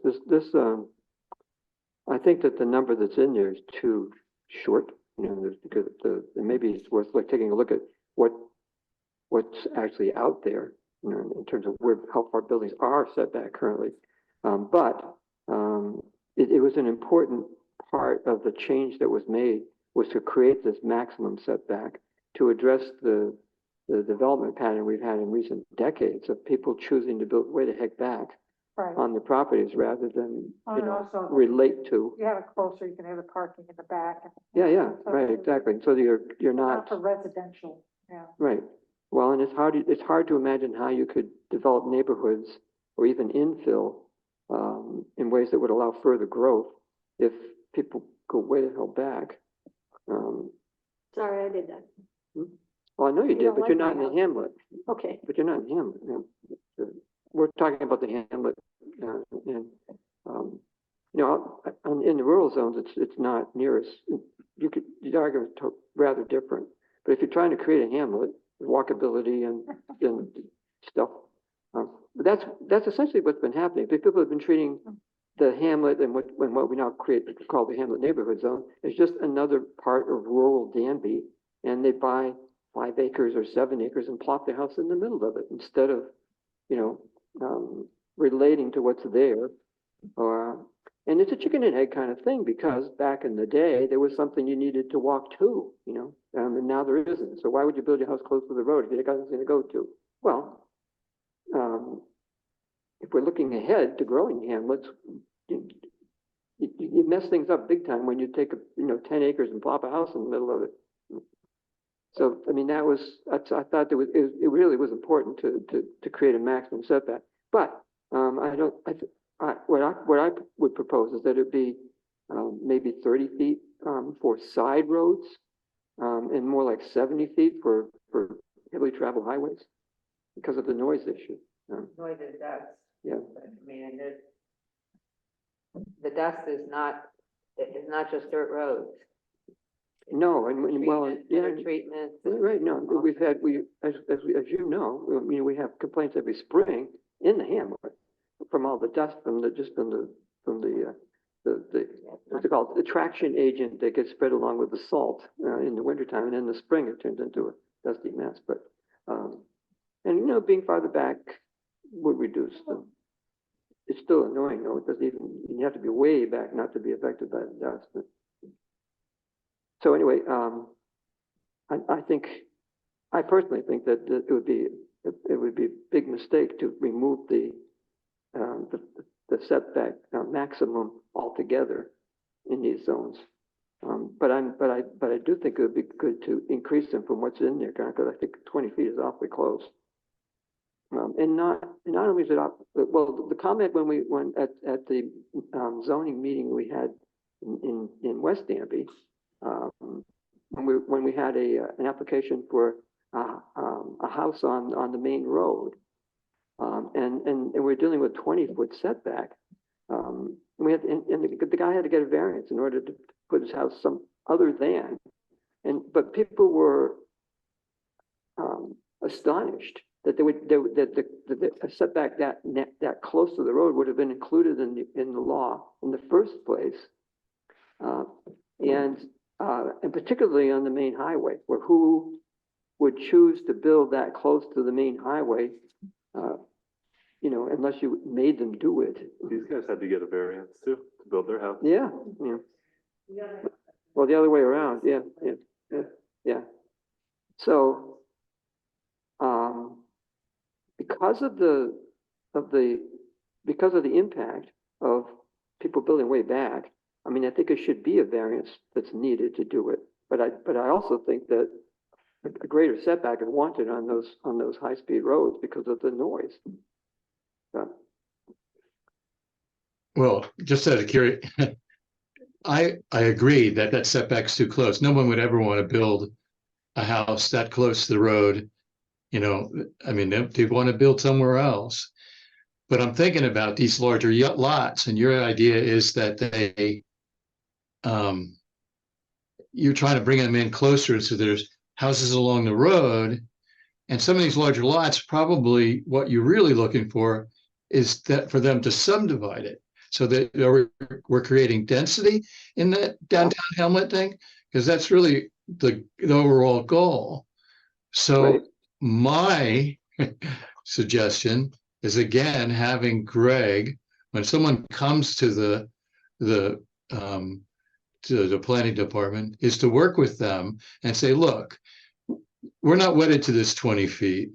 This is not, you know, what we're looking for is somehow that we get density in this town. So is there any way that you might want to subdivide and maybe create 4 or 5 lots in that space close to the road, and then you build your own place further back, and then there's an economic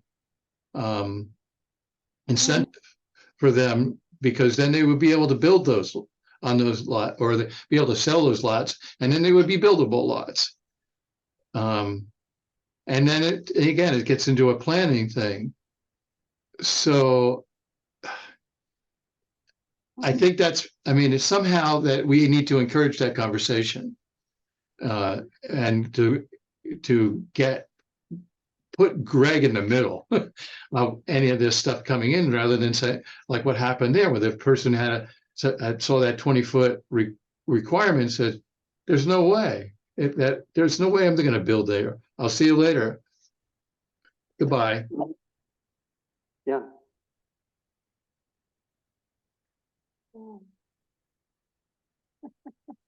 Hi, Leslie.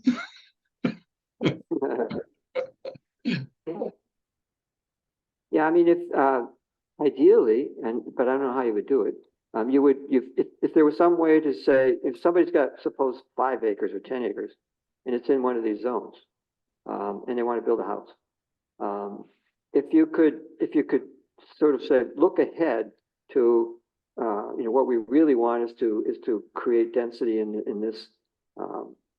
How could this property be accommodate, you know, growth in the future, so that there could be more lots and more houses could be, you know, so the whole 10 acres could be looked at, or whatever. How would you build it out? And then having sort of come up with a conceptual plan and said, okay, well, you know, the first house is going to be the one back there. But it relates to an overall plan that would say, okay, but then later on we could do this, and this, and this. But that's not what we've been getting. There hasn't been any forethought. It's just that somebody buys 5 acres and they said, I'm going to put my house over there, you know, back in someplace. And then it's how are you going to turn around and develop that in a way that eventually ends up with 1/4 acre lots, say, on roads. Big questions. I guess the biggest issue though is that turns into the 1/4 acre lots is how we do this. Well, yeah, that there's too. no option, right? Well, there isn't that, yeah, but I mean, a critical. Unless you own, like if you're doing rentals, you can have an acre in the private. Yep. For units. Yep. You can't sell them. Right, that is a critical part of enabling hamlet density. Yeah. And it's what we have to address in the next few months, in fact, with the where we go with the sewer study. Whether there's any support in the community for trying to get sewers, and if not, then what alternative mechanism can there be that would enable shared systems at least, you know, where you can have quarter acre lots, but then a septic field that serves 10 or 6. Doesn't Whitehall have shared? Yeah, they do, but you know, consider what they had to go through. They had to create a transportation corporation in order to do that. That's consider the proposal in West Danby, Mike McLaughlin. You know, it's 2 acres, and in the hamlet, you know, you could have divided it up by right before we changed it into, you know, half-acre lots. So he was entitled to what? 8 or 10. Yeah, right. Well, because it was either acreage or frontage, and the frontage it's a corner lot. There's all kinds of frontage. So and now there's no restraint at all. I mean, you can have as many lots as you want. That could be 1/8 of an acre, but you still have to accommodate septic. So that's the big constraint. And clustering is what we were encouraging him to do. But in order to do a cluster and have it be saleable lots, you had to have that shared system was problematic. The health department doesn't like to do that. They're happy with, as Zach points out, if it's under one ownership and you're renting them, no problem. So you can do Boyceville cottages and have hundreds of units, but you can't do 4 and have them sold off and sharing a septic system. So we need to enable, and that's one of the things that's to some degree that's addressed in this study, is how do we enable a shared system to be created, and then maybe the town takes it over and is responsible for its maintenance, so that the health department isn't dealing with 4 different owners or 6 different owners, none of whom feels like it's their job to look after the septic system that they all share. Yeah. So, but you know, in the overall scheme of things, if we're looking to that kind of density, you know, there needs to be some thought given to when somebody's got 10 acres and come in and say, I want to build a house. How is that going to relate to, you know, the overall desire to create hamlet density? Right.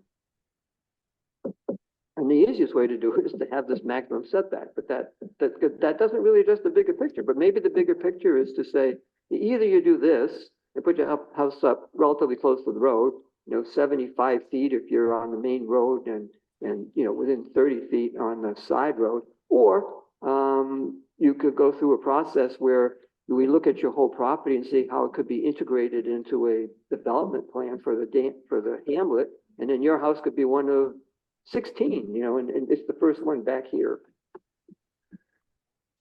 Maybe it'd be easier to do a transportation district. Well, you know, that's an issue because, you know, unless we have some way of doing it, that's not easy to do. And creating a sewer district is even harder. Right. Right. But, you know, if we could create a quote unquote floating sewer district where we say, the plan here is to have clustered systems, and if a developer is willing to put them in, we'll take them over. So that we can enable something to happen in a neighborhood or in a large enough property, so that like the one in West Danby or like the one that Shane Spencer now owns, which was Rick Dobson's property. There's a lot of potential there. But even across the street, you know, and if we could get Olivia's property to have a septic field located someplace else, you could fit a lot more on that property than what is allowed if you have to accommodate septic on it. Well, just to circle back to just the front setbacks, I mean, I like that suggestion of, you know, it's either meet this or give the town some assurity that there's going to be some development plan. I don't know. I don't know right now. I don't know how to quite craft that. But I'm certainly, I don't hear any objections of, you know, maybe it is just increasing those front maximums, and maybe it's worth, Joel. So I know we talked about it today. I didn't actually look at what's on the ground of, you know, what's the average, but maybe it's worth me just doing a little bit of that analysis and just, you know, so I can come back next time and say, you know, on average, houses sit 40 feet back on the side roads and, you know, 80 feet back on the main road or something. I know there's going to be houses that sit 15 feet back from the main road, you know, a couple down here. Yeah. But Is that, does that sound like a good plan? And then, I was thinking about this sort of plan of somebody's bigger property, like there's some, close to the town hall here. If somebody wanted to locate the house way further back, they might have to go through a site plan review process to say, eventually we're going to have a road, and there might need to be some sort of assurity there of creating some development, down the line. But without committing to it, just saying, here's how it would, Right. here's how it would work, right, if and when I'm ready to do it. right. Yeah. Yeah, that's a good idea if you can work that up. That's great. And doing that research is perfect. Okay. So the only other thing I'm going to suggest is that is that we reach out to the landowners that are there now. Is that we need to talk to them and get to know who they are, get to know what their feelings are, see how they feel about what's going on, whether they're ever interested in subdividing their property, whether they think that what we're doing is foolish, full of hooey, or that they're open to some of this stuff, because ultimately it comes down to them. Some of these, I'm guessing that some of these are historical owners that are going to try to keep this stuff in their family. It would just be good to know if what these people are about, and that's much more. I mean, that's a phone call and maybe knocking on the door and introducing ourselves and asking some questions about their feelings about it. Because I know We even definitely know, we definitely need to know who the willing players are if we're going to try to quote unquote develop the hamlet. And we can wait for people to walk in the door, but but we can and should, consistent with our overall objective, put some framework in place that both enables it and facilitates it. Well, I think we have to talk to them first, and then we can figure out something to work around. We could do that, except it's already in the goals, and it's already sort of enshrined in the law that we adopted. But that gives us more specifics, which would help make it easier to write things down than it is to do it randomly without having any data whatsoever. No doubt about that. I have no objection to having more information. Before I move on to the next point, looks like Ted raised his hand. I don't know if the board wanted to take his comment. Also, it's 1 minute to 8. Oh. We need to have a resolution to. Well, we have to decide how much time we want to spend talking about this before we switch to our other topics, but. No matter what, we have more topics in 1 minute. Well, we didn't limit ourselves to 8 o'clock. Oh, yeah, we did, didn't we? Yes, we did. 8 o'clock is 2 hours. We need to have a motion to continue. That's true. Yeah. Want to make one? Oh, I move we give ourselves another 35 minutes. 45 minutes? 45 minutes? Do I hear 50? No. I think Joel said I 35. said 35. Oh. 45? No, I don't want, no. 35? I thought I heard 45. Yeah. I would have said no. You said 35? So that we can get through this. Yeah, we It means that we probably have to agree not to have too much more some of the discussion and defer. Yeah, well, do you want to pass the resolution first? Or I was gonna say, we could, because I'm gonna be coming back, we're still in the Yes, discussion right, mode. right. We could always just open this back up then. Yeah, Um, right. I'm fine with that. That's part of the reason why I suggested it might be worth having a committee, or alternatively, if we all want to talk about it together, an extra meeting, just to focus on this kind of stuff instead of having to deal with everything else too. Because it takes a meaningful amount of time. Right, and I do think it's good for the board to do it. Yeah. Okay, so, yeah. So, There's a motion on the floor, but there's no second. that's right. Okay, Leslie seconded it. Right. I was thinking about moving to have Greg keep going with this and work on it a little bit more.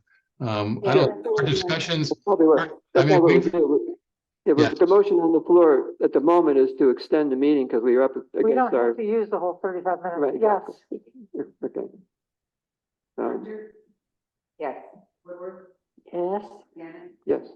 Okay, so, we don't want to spend much more time on this. No, just the tonight. one next item would be, since it's there, The architectural requirements, um, well, the signs, I think we probably could get, we could probably agree on that one pretty easily. yeah, the sign would be easy. So there's basically 2 points left. So one is the architectural requirements. So currently, right now, in both the Hamlet districts, it states all new buildings over 1,500 square feet must comply with the building design. Design. What I'm changing is just to all new non-residential buildings, so that basically it exempts residential buildings from the design guide, the design guidelines. Does that make sense? Commercial design guidelines. Different guidelines for the. Yeah, Well, you know well, actually, so there's a note from David West, and it's on my whiteboard in my office, of move the architectural requirements for residential buildings to be guidelines. Yeah. Well, there are no requirements for residential buildings, are there? Well, yeah, they got things like, they have to be a front door, and it has to be in. No, it says, Yeah. the current says all new buildings. It doesn't distinguish between residential and commercial, which means Right. all of them, including commercial, Right. including residential. I'm actually getting a little turned around now, because it's the town of Danby has commercial design guidelines. Right. What was I getting at here? Oh, I wrote this a while ago. What was Yeah. I getting at? Yeah, there's not a residential design guidelines. I think that was, I mean, there are guidelines for buildings in the residential buildings in these zones that talk about, no parking in front. There has to be a main entry. It has to be in the front or towards the front if it's on the side. The slope of the roof, I mean, there's a, Slope- Yeah, you've got trees are wanted. Residential. oh, it's because, so all new buildings, okay, and maybe I just need to take this a little bit back and kind of work on it here, but the zoning law is about all new buildings. It doesn't distinguish between commercial or residential. And so the thought was to exempt residential from the architectural guidelines, or, from the commercial design guidelines. well, they're already exempt from the commercial because they're not commercial Right. buildings, but They're subject to it based on this language, though. yeah, actually, yes, well, no, that's why, Joel, I'm actually getting a little bit turned around, because I need to go back to, sorry, I'm not as clear on this. What's showing now, the solar energy?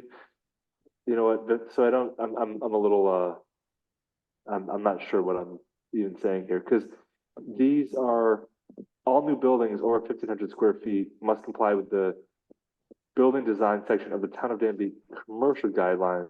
Yeah, so Even if they're residential, they're subject to the commercial design guidelines. no, they wouldn't be. Aren't they? I mean, doesn't that mean, why then the parenthetical including residential buildings?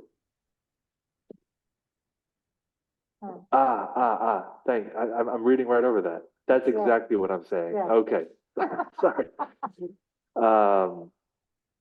Right, so the proposal is to just basically strike that. Right.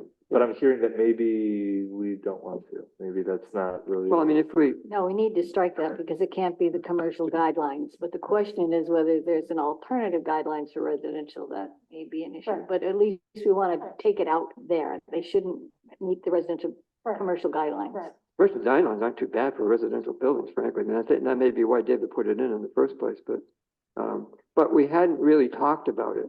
When this got in there without really being talked about. When we did talk about it, to the extent that we did, there was no great willingness on the part of the planning group or the town board, really, to add residential design guidelines. Well, I always thought that was sort of the next thing that was. Well, it might be, but it wasn't something we thought, wow, we have a commercial guidelines, we should have residential guidelines. I don't think we were there at that point anyway. That's not relevant to now, whether we look at them now. Yeah. No, I mean, we can add them if you think it's worth considering. Worth thinking about. Yeah. Yeah. They don't exist though. I would like to say one thing about that, that the commercial guidelines for a building, you have to have glazing, windows, whatever, from 3 feet to 8 feet. Yeah, On 50% of the front of the structure. right. On a home, if you have a. It's a little weird. That's been Well, Horrible, yeah. it's a too much barely insulated wall. yeah. So I'm just gonna leave that and I, just one note is that my computer might die, so I'll just have to, go off my notes. But, I'm gonna just leave my proposal as it is, and it's obviously gonna be up to the board, but we can, just have you think about this here, that I'm saying that it's just exempting out new residential buildings in the hamlet. Okay, So we'll just leave that there. And then the last one is adding signs. It's adding a freestanding sign into the hamlet and hamlet neighborhood zone districts. To give you an idea of what I'm proposing here, it's one freestanding sign that does not exceed 8 feet in height and say a 4x5. The sign across the street that advertises the meetings, that's about that. I think that's 8 feet high, it looks like, and 4x5. mm-hmm. I'm okay with this. And box signs are prohibited. I would add a definition, that in this, I found this just in Merriam-Webster dictionary, which is the what everyone uses, that Mm-hmm.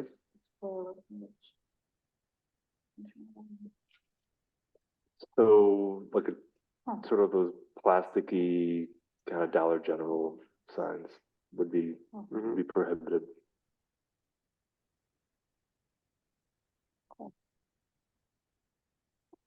That's an easy one. I think so. Although you never know, but it seems like a reasonable proposal to me. Okay. Any other thoughts, Paul? I just don't think that definition works I don't think it's that clear. I mean, I understand it's a Webster's definition, but I think it needs to be worked on. I mean, if you're talking about an interiorly illuminated, I think you got to look at it some more, just so that people would really understand what you're saying, because they're going to come in and say, "Oh, box sign. What's a box sign? Oh, box sign's a square sign." I think you got to get more specific about what it is you're trying to limit. All right, will do. Thanks for your comment. Yeah, well, it's true. I mean, the lots of signs are square or rectangular. I could put in some pictures. I mean, Well, that's the other thing is that, there's that great page which shows like, okay, this is the kind of thing we're thinking about, right? So you could do the same thing with what kinds of signs we don't want to see. Right, and what kind of signs we do want to see. And the kind of signs we do want to see. We Correct. mostly don't want backlit. yeah. All right. If you want to if board members want to send me their comments too, I mean, please feel free. If you go through this and, something stands out, questions or comments you have, what about this? How does this work with that? It would help these conversations move along. So Well, thank you. there's just one more thing I wanted to say is that when you're being positive, when you're actually being descriptive of what you want to see and the kind of thing you want to see, even giving pictures of it, that's much better for the applicant and much more for them. They can see a path to moving their proposal forward. So that becomes a much more positive force than saying, no, you can't do this. I'll stop there. Which certainly argues for standards that you can refer to, like the commercial design sign. There's maybe a sign design standard or something. Yeah, I wouldn't even say, that's why design standards or limits or whatever that kind of doesn't work. More like, if you're going to do this, this is the kind of thing we want to see you doing, and give 3 or 4 or 5 examples. Then if you don't feel box boxed out at the beginning, right? Thank you. Okay. We don't need to vote on that. I just want to say, well, what you're getting on to the next thing. What's your first name again? Jeffrey. Jeffrey. So I was going to say now that having Greg being able to do what see how he managed all with all of us going at him the whole time, and I'm sure you're gonna be right there with that downtown, and you're gonna be all excited, and, you know, I wanna say this, I'm gonna say this. I'm looking forward to having you come back and tell us all the exciting things. you're doing. Yeah, it's nice. Yeah. Yeah, it's nice. I'm glad you were sticking around and being part of this too. Pat just pointed out that I made the classic faux pas of having it be, something we interviewing and then not having anything in business about making an appointment. Oh, now we might have to do that. then. Yeah, Can we do that now? sure, why not? Wanna move it? I move we appoint Jeffrey Simmons to the, whatever the hell it is, the EMC rep. I'll second that. Okay, It's whatever the hell it is. Aye, it's gonna be whatever, yeah. yes. Yes. Yes. Yes, congratulations. We won't give you as much grief as we gave Greg.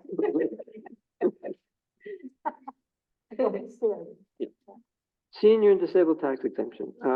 I took the liberty of asking, Guy to draft, proposed local law based on, the comments I've got from a couple different people that, you know, are the levels that we're at, which haven't been adjusted since 2006, are now low enough to be, that there are people who are not qualifying, who feel like they, you know, that they just missed, you know, and if we could increase it so that it more closely match what the county has, uses for their, tables, because it's a range, you know, it starts at one level, you get 50% off, and then as your income increases, it drops, percentages drop, and then it goes away. I don't know, something like $10,000 more or something.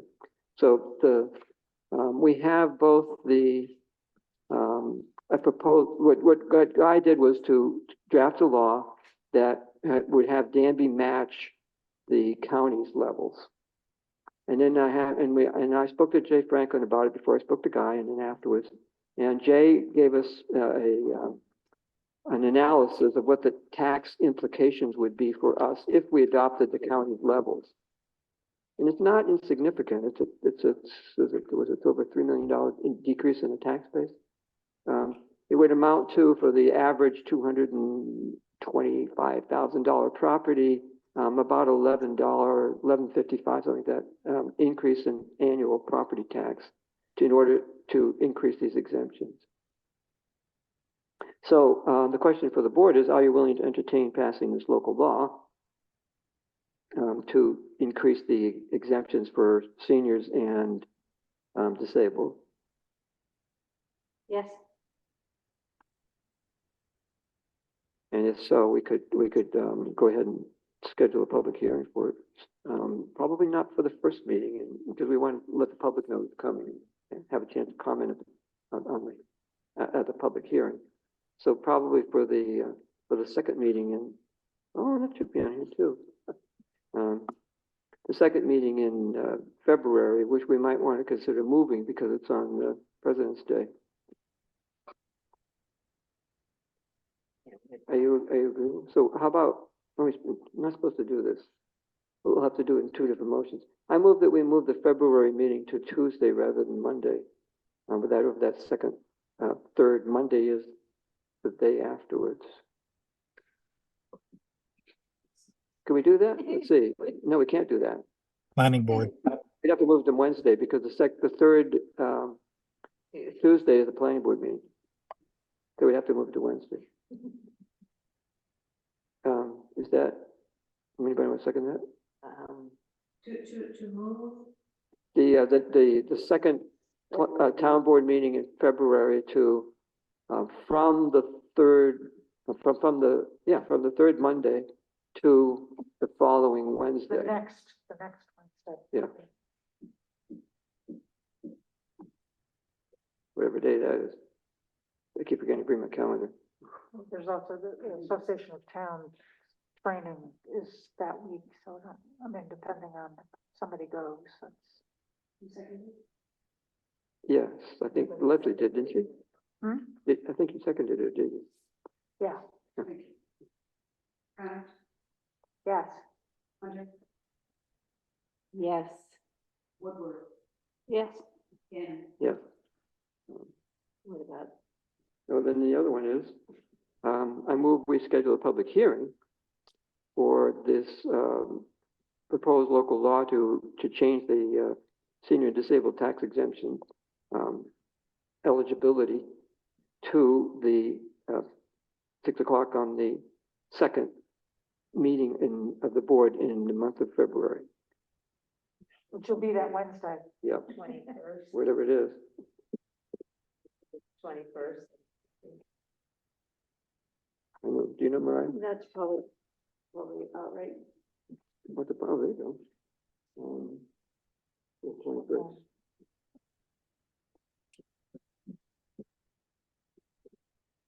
So is there a second for that one? Second. Third. Mhm. We vote? Connor, Aye. Hunter, Aye. Woodward, Yes. Gannon. Yes. All right. Tax exemptions for conservation easements. You asked me to take it back to the CAC. We had a discussion. The CAC thought, by and large, they thought the larger question was not something that really belonged in that venue to talk about. So we probably ought to, if we want to address that, think about what would be the better place. It probably should be here. They say that this should be a town board issue to address. Whether, whether this mechanism adequately addresses the original problem that it was intended to, which was to provide some relief from the taxation on land. But on the specific question of what we've already got approval for and what we should go back for, the CAC concurs that what we should seek to have the language broadened so that it includes all town easements, including the ones that were in existence prior to the adoption of the local law.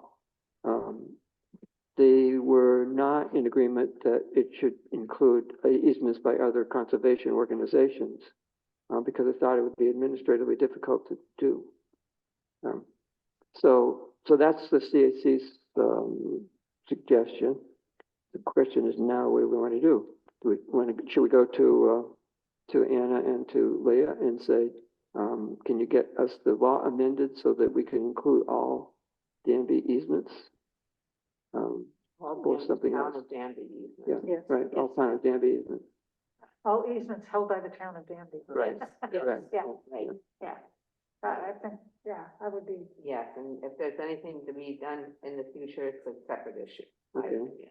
That's what, Just that's clear what, this one. yeah, that would be cool. yeah, I mean, it still doesn't address the whole, whether we get the school district to participate, so forth, but That's not our that, choice. well, no, it's not our choice. That they can participate is already in the law. So we just want to broaden the scope to go from new ones to all of the ones that we currently hold. Right. So who's going to do that? Do the which part, ask the, Approach our legislators about doing it. maybe I can get Jonathan and help. I'm not doing it by myself, but I need to get Maybe we Jonathan. could get Dan Klein to help. Dan, did he leave? Yeah.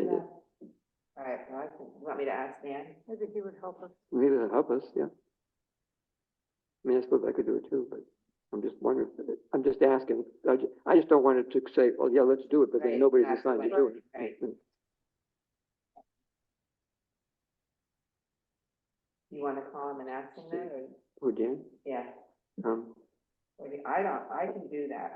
I could do Dan. You want to talk to Jonathan about whether he'd be willing to do the other part? Yeah. So you're calling Dan. Okay, yep. And, I was gonna ask Jonathan.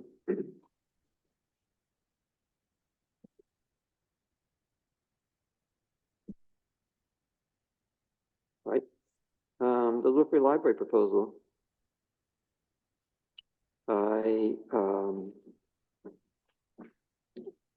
I asked the library group for feedback on Rhonda's proposal, and we got it with a suggestion that having the Little Free Library be so close to the existing library would be problematic for them in terms of not just duplicating service, but creating confusion about which books go where.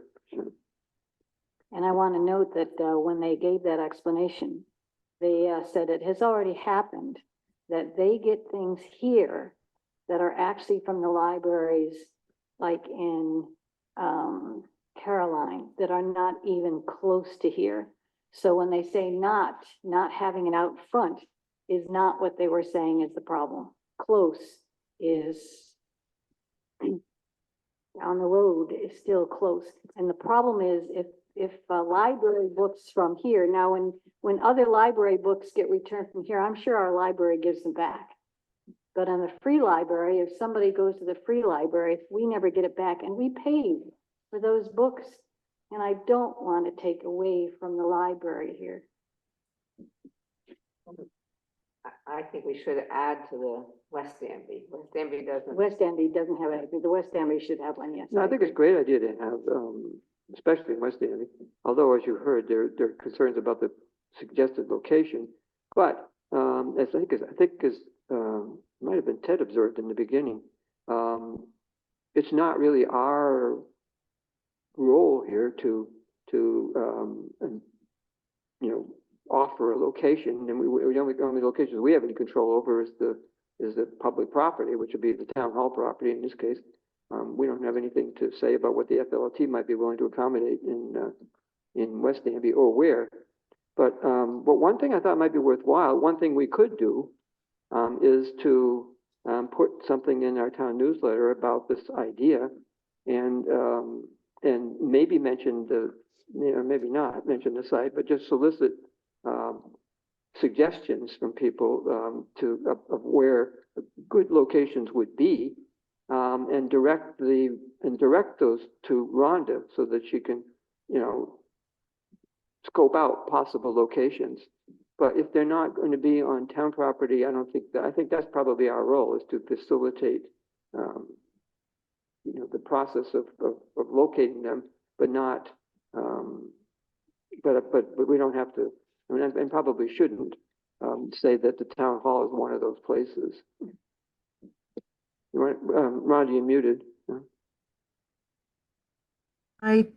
When I talked to you, you suggested that I talk to Ted about putting an article in that newsletter and ask people for suggestions. And so that's what I did. And I wrote the article, and Ted has it. That's what I was raising my hand to say. It's already been Okay, done. good. Okay, good. So, there's really, I don't think there's anything more for us to do then. Yeah. Okay, good. Yeah, we'll just see what people say. I said I would act as matchmaker, so that if somebody said they would be willing to build houses and somebody else said I'd be willing to put one up if somebody built it for me, then I could be the matchmaker, and Yeah. Yep. and you wouldn't have anything to say about where they were. This is true too. I think it's an excellent initiative. Let's see, back to the beginning. Mass gathering permitting Right, legislation. right. Pat pointed out, quite rightly, that if we're going to get something in place before the season, we need to get on it. So and can come back to the question that somebody raised in the beginning about, whatever happened to the prosecution of this question, because we left off with the board saying it should be prosecuted. and it didn't happen. I'm not the one to answer that question, but I do think at this point, enough time has passed, it's hardly worth pursuing, but it is worth pursuing, and I think we ought to, and I agree with Pat that we should get to it sooner than later. Putting something together to legislatively address creating a permitting process. And I would propose that, Greg, he always had information on it, that if you can bring us a proposal, can you get it in a month?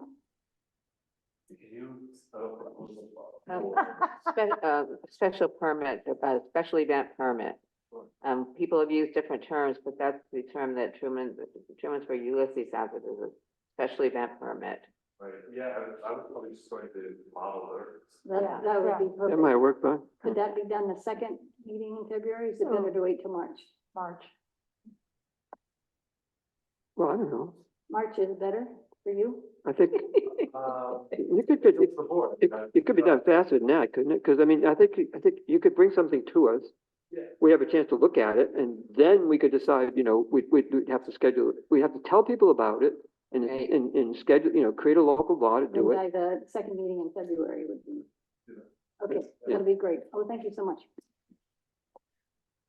Okay.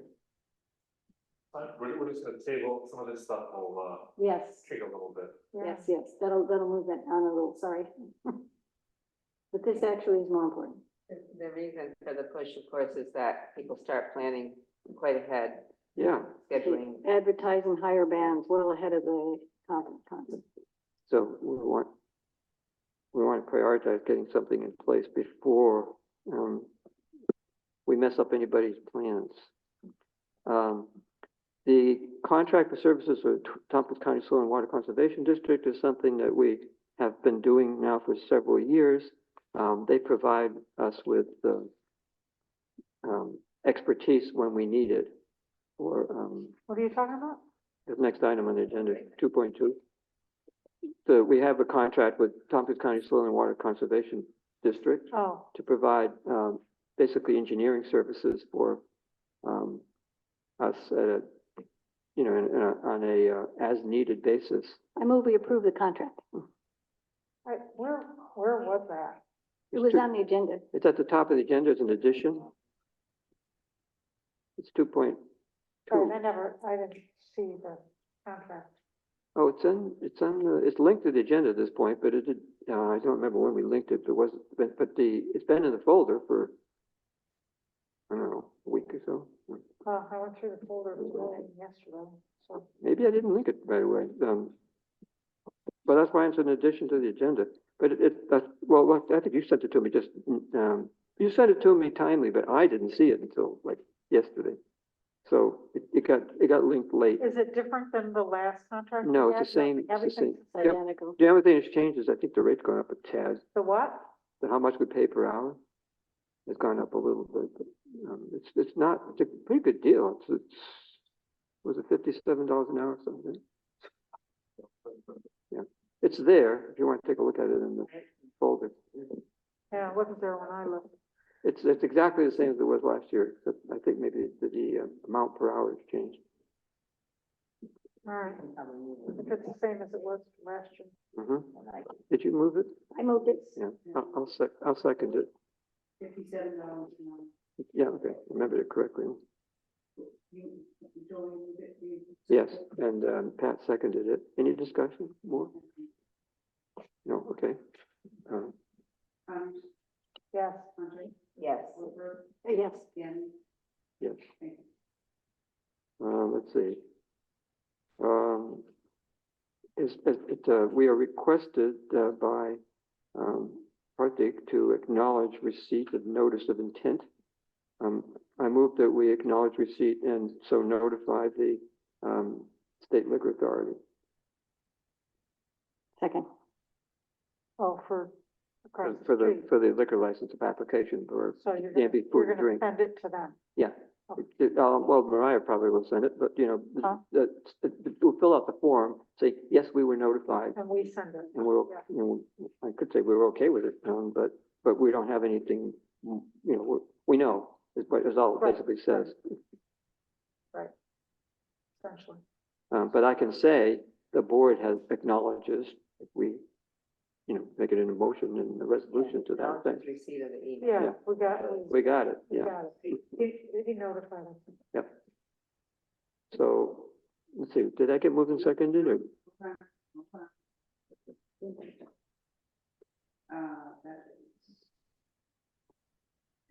Did it get, did it get, it was moved and seconded? Yes, but it was moved by you and seconded by Wilbur. Okay, Connors. Hunter. Yes. Woodward. Yes, Gannon. yeah. Um, beautification grant added by whoever. Oh, yes, right. there's, We got we 3 can- minutes. Yeah, we got- could potentially get, $2,500. We used to get it every year. Yeah, We we have haven't to have, gotten it in a number of years, so, right, um, you have to have some, we need to, it needs to be on public, public property, around public buildings, the welcome signs. you have something specifically in But, mind? so if anybody has any bright ideas, then Right. we need to get it in the end of February. What's the So, deadline? the end of February, we need to say what we Okay. want to do. And we need to identify in-kind matching, so. Yeah, no, But so, it'd be nice to get some ideas. Maybe we could put something in the newsletter maybe we could, tomorrow. Will you write something? I could try, so tomorrow, I don't know. if I'll Maybe- get it. Okay. maybe we could solicit interest and participation in the beautification committee? Well, there's There's some that- people who were interested that came Yeah. out of those meetings that we had. Yeah, So, because I mean, if you apply for money, somebody's gonna have to actually do it. Yeah. Mm. Yeah. So if we can identify people interested in doing it, that would be great. Mm. So, Leslie's gonna follow up tonight. I'm sorry, I think the beautification. I haven't done that. It was added Well, it's, in writing. Do we- It was added. That'll make it, do we need, 9.11. Okay, do we need a resolution, or is that enough? No. So we're just gonna, Leslie's gonna follow up, and ask for maybe put something in the newsletter about, people wanting to volunteer, and where they have the ideas, or, does that cover everything? Have I missed anything? That's it. That's everything on the agenda. And we're at our 35 minutes. oops. Yep, just about. What time is it? So, next meeting agenda, though, we haven't talked about. One thing I forgot to put on this month that we said we're gonna put on last month was, the one resolution that we didn't approve in the organizational resolution, so we should revisit that. Right.